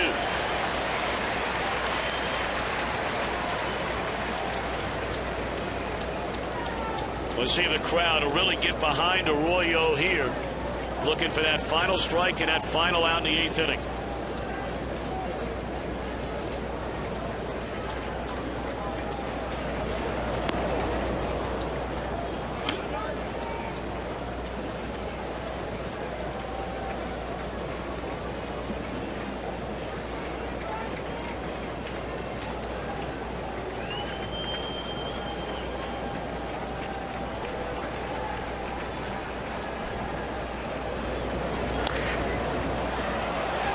Served into left field, a base hit, and this game is tied up. A 2-out single by Aoki. A 3-3 game here in the 8th inning. Dusty Baker made the decision to stay with Arroyo. Aoki did not hit it hard, but found the hole, and all of a sudden we begin anew here in the 8th. Well, the guy does a pretty good job right here. That ball is out of the strike zone. And he just lays the very end of the bat on it, finds a hole on the left side of the infield. Well, disappointing outcome overall, I'm sure, for Bronson Arroyo from a win-loss standpoint. But, man, oh, man, what an effort by the Reds right-hander tonight.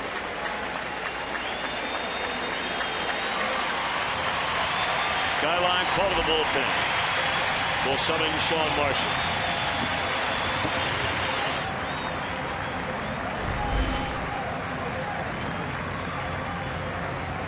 Arroyo had not allowed a hit through 7 1/3 innings. He walked a batter, gave up back-to-back doubles, got an out,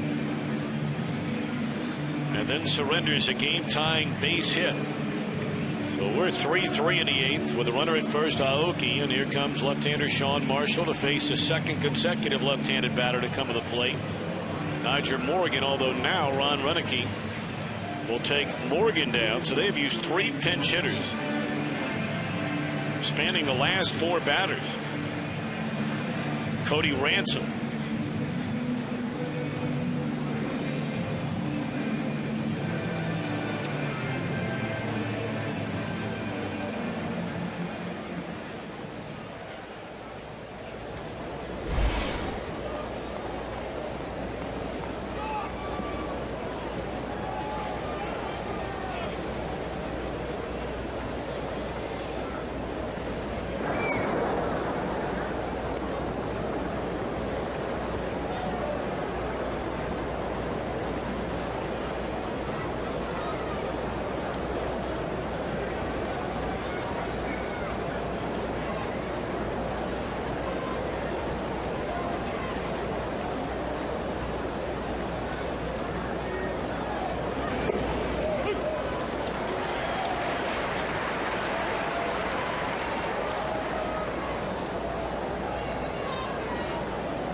and 2 on Ransom.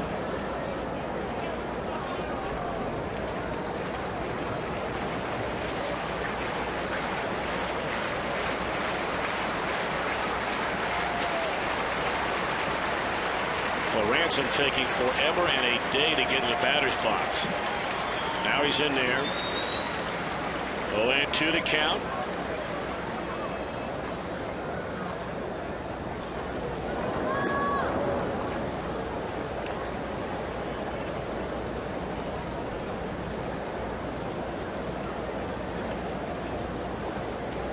Well, the air's been taken right out of the sails in this ballpark. Big crowd again tonight. Bronson Arroyo, 7 1/3 innings of no-hit baseball, obviously shutout baseball, and within a span of 5 batters, the Brewers have tied the game. As Marshall continues to throw over to first base, Aoki is 9 out of 11 in stolen base attempts on the year.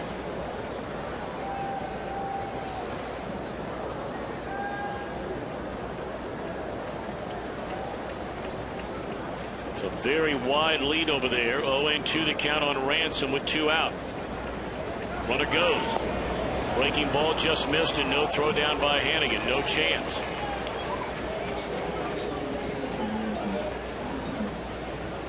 I tell you what, the Brewers had a hard time a lot of this year scoring runs, but Ron Renneke will not let that stop him from being as aggressive on the bases really as any manager in baseball. Right-hand man to Mike Scioscia for many years in Anaheim. They don't care if it's a left-hander, right-hander on the mound, makes no difference. They will run.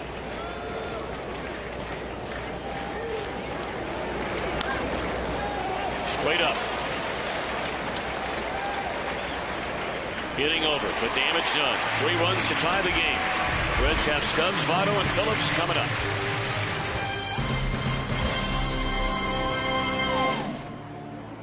Cozart in the left center field. He busted open the gate out there when he ran into it and caught it.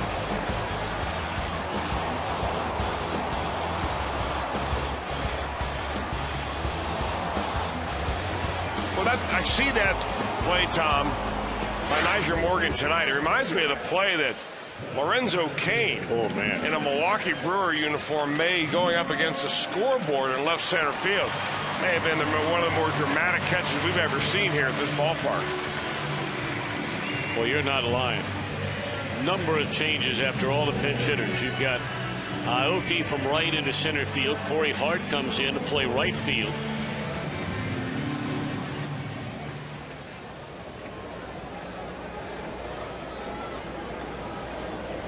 And the new pitcher is John Axford, their closer. First pitch swinging, Stubbs to straightaway center field. The lead belongs to the Reds.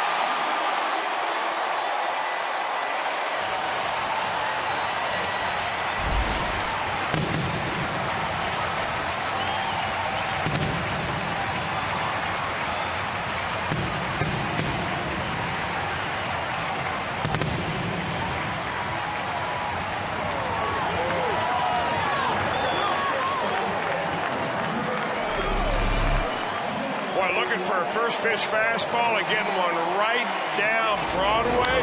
Just a good solid swing right out the front door.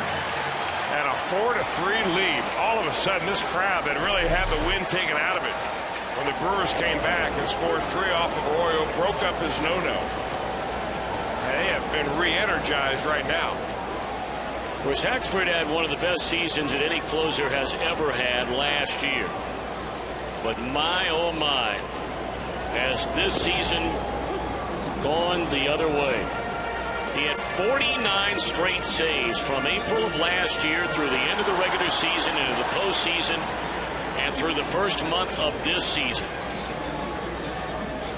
But now all of a sudden he's blown 4 saves, strikes out Votto, has an earned run average up over 5 to go along with 4 losses.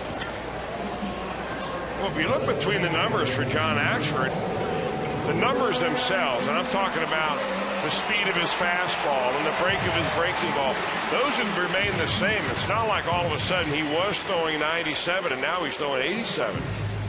He feels like his stuff is still there, but they're just not swinging and missing like they used to.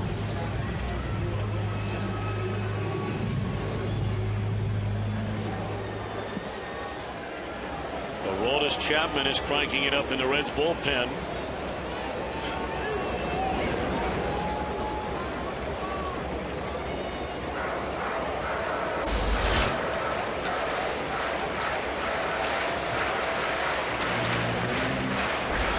Drew Stubbs comes off the disabled list before the game last night after missing a little over 3 weeks. On base 3 times, steals a base, scores a couple of runs. Tonight has been on twice, a stolen base, and now breaks a 3-3 tie with a first pitch home run to center here in the 8th inning. Welcome back, Drew Stubbs.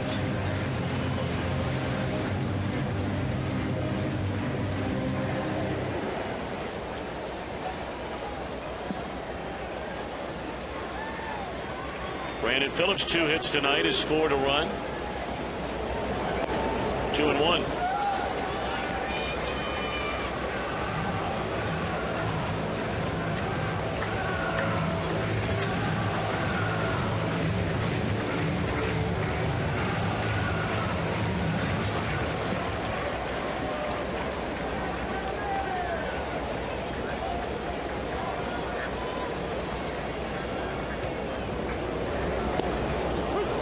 Breaking ball there from the Milwaukee right-hander, even a count of 2-2. You're looking ahead to the Brewers' 9th inning. Braun, Ramirez, and Ishikawa. Righty, righty, lefty.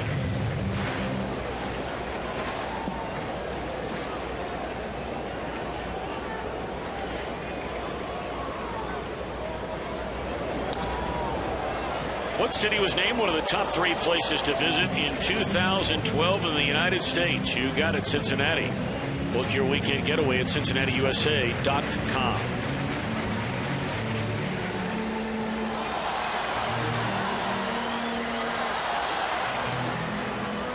Stubbs on the first pitch thrown by John Axford out of the Milwaukee bullpen. Shoots one to the berm in straightaway center field to give the Reds a 1-run lead. That's gas right there from Axford. 2 out.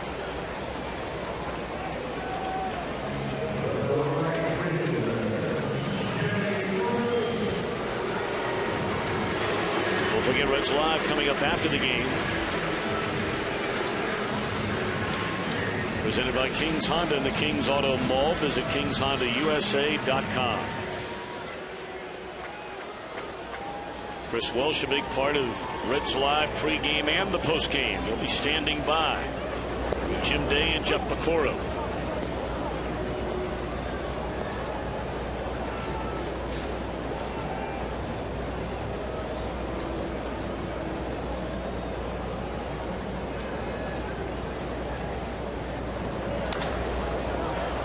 And we are on our way to the 9th.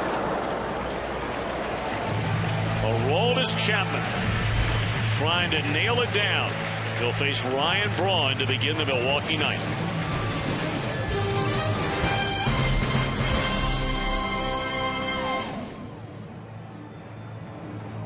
Give the Reds this current 4-3 lead, and here we go in the 9th. And you know the story on Aroldis Chapman.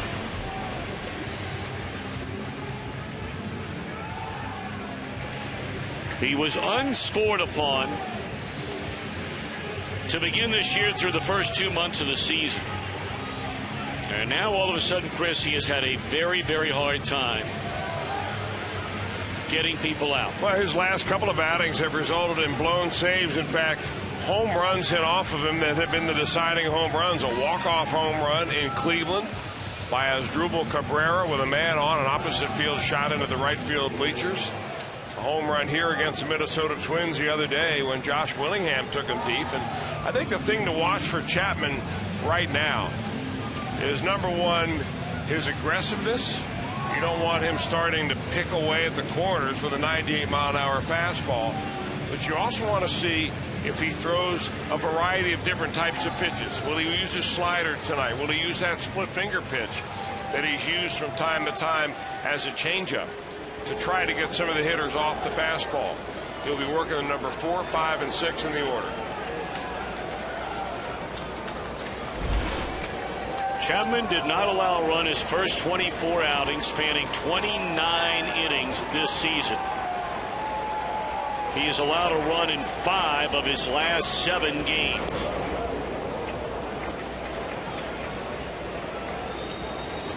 Ryan Braun has been hit by a pitch. He has popped up to Cozart at short and hit a rocket right on the nose, but right at Brandon Phillips in the 7th inning.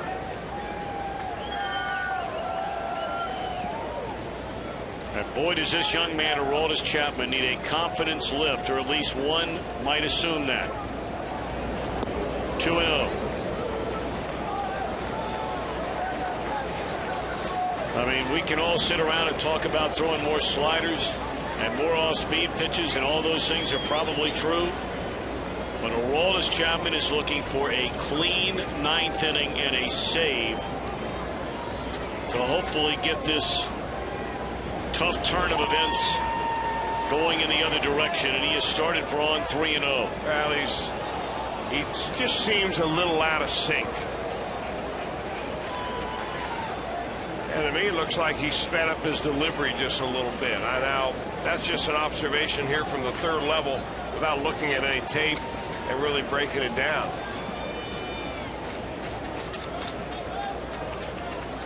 Three and 0 the count on Braun. And there's a strike. Not sure Braun agreed with that call by the home plate umpire Jeff Kellogg. In fact, his body language pretty much tells you he didn't.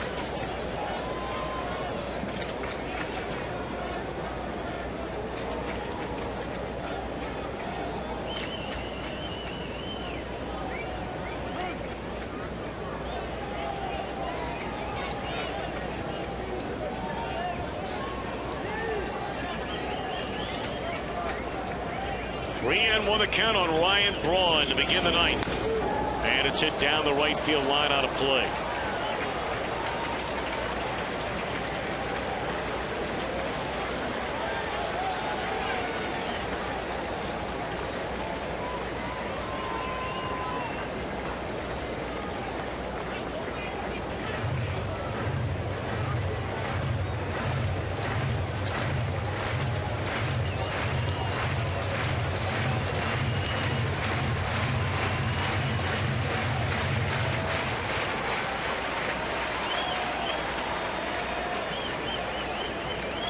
Payoff pitch coming. Got him swinging.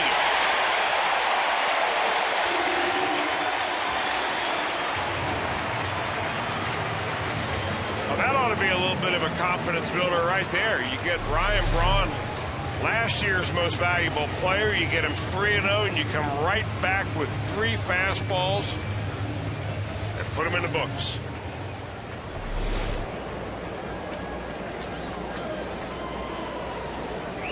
Now Aroldis Ramirez has played Pepper tonight with Jay Bruce out in right field. Ramirez has 9 home runs on the season. I'll tell you, Ryan Braun did it twice. Aroldis Ramirez is trying it, calling timeout, stepping out, just trying to make it tough on Chapman to get some rhythm.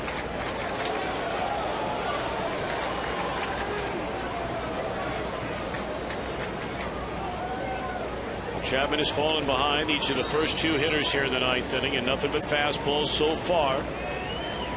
He's 2 outs away from trying to pick up a save for Sean Marshall. 2-0. Now, one thing the Reds are doing different in this ball game than they did in Chapman's last game against the Twins is they're playing their outfield a little deeper. Nothing will go between those outfielders and the wall and drop in fair territory here. It's either going out of the ballpark or they're going to catch it. So they're playing that prevent defense.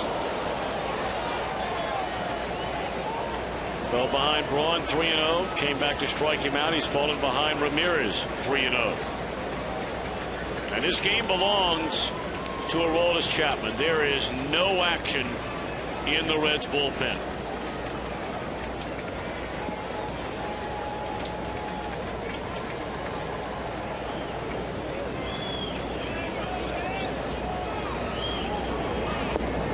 A 4-pitch walk.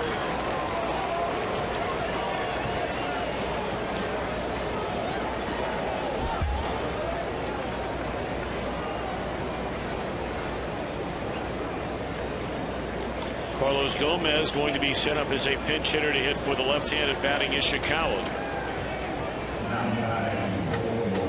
Gomez just recently activated off the Milwaukee disabled list. Now, that quick conversation you saw between Brian Price and Dusty Baker results in a phone call out to Jorge Lopez, and they'll get somebody up and throw in a bullpen. Looks like it might be Arredondo.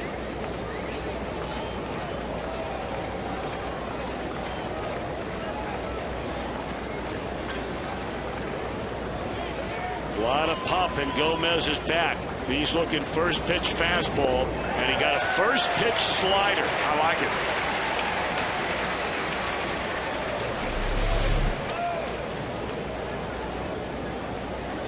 That's an unhittable pitch right there.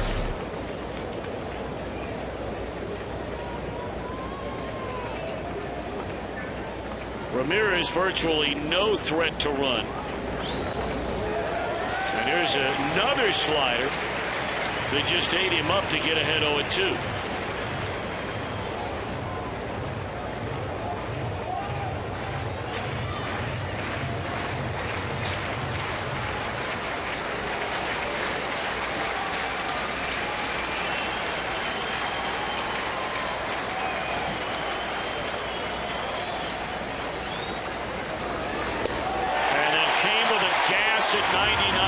In the strike zone, and now Chapman an out away from knocking this thing out for the night. Now that's what you call getting him velocitized. Couple of pitches in the 80s, and then you throw that fastball in there about 10 to 12 miles an hour harder, and you just can't adjust.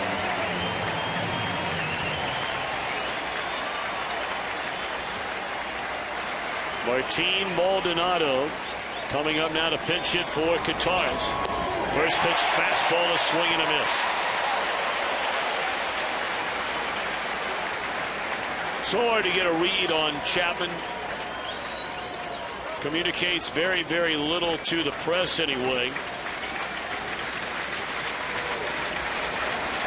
So hard to get a real feel for, where, if anywhere, his head or his heart might be right now with all that he's been through after the unbelievable start.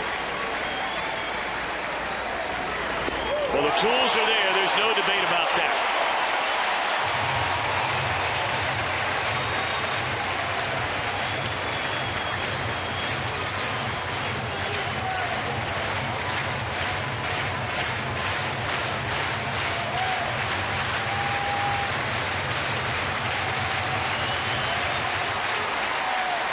Trying to get his first save since the 16th of this month in New York.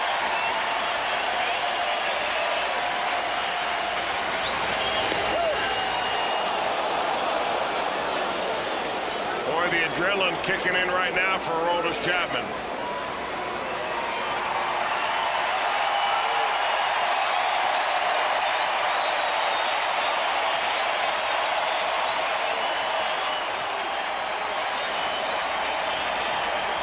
To the count on Maldonado. Phone it in. Aroldis Chapman. The forward roll. Two of them. Where in the world did that come from?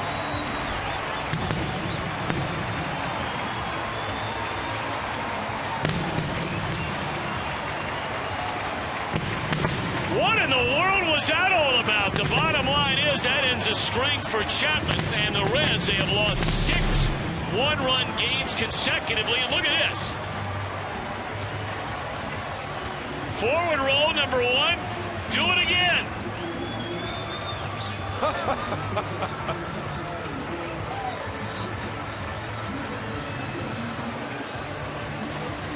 And I don't even think Dusty Baker has any idea what Chapman did out there. In fact, I'm quite sure of it.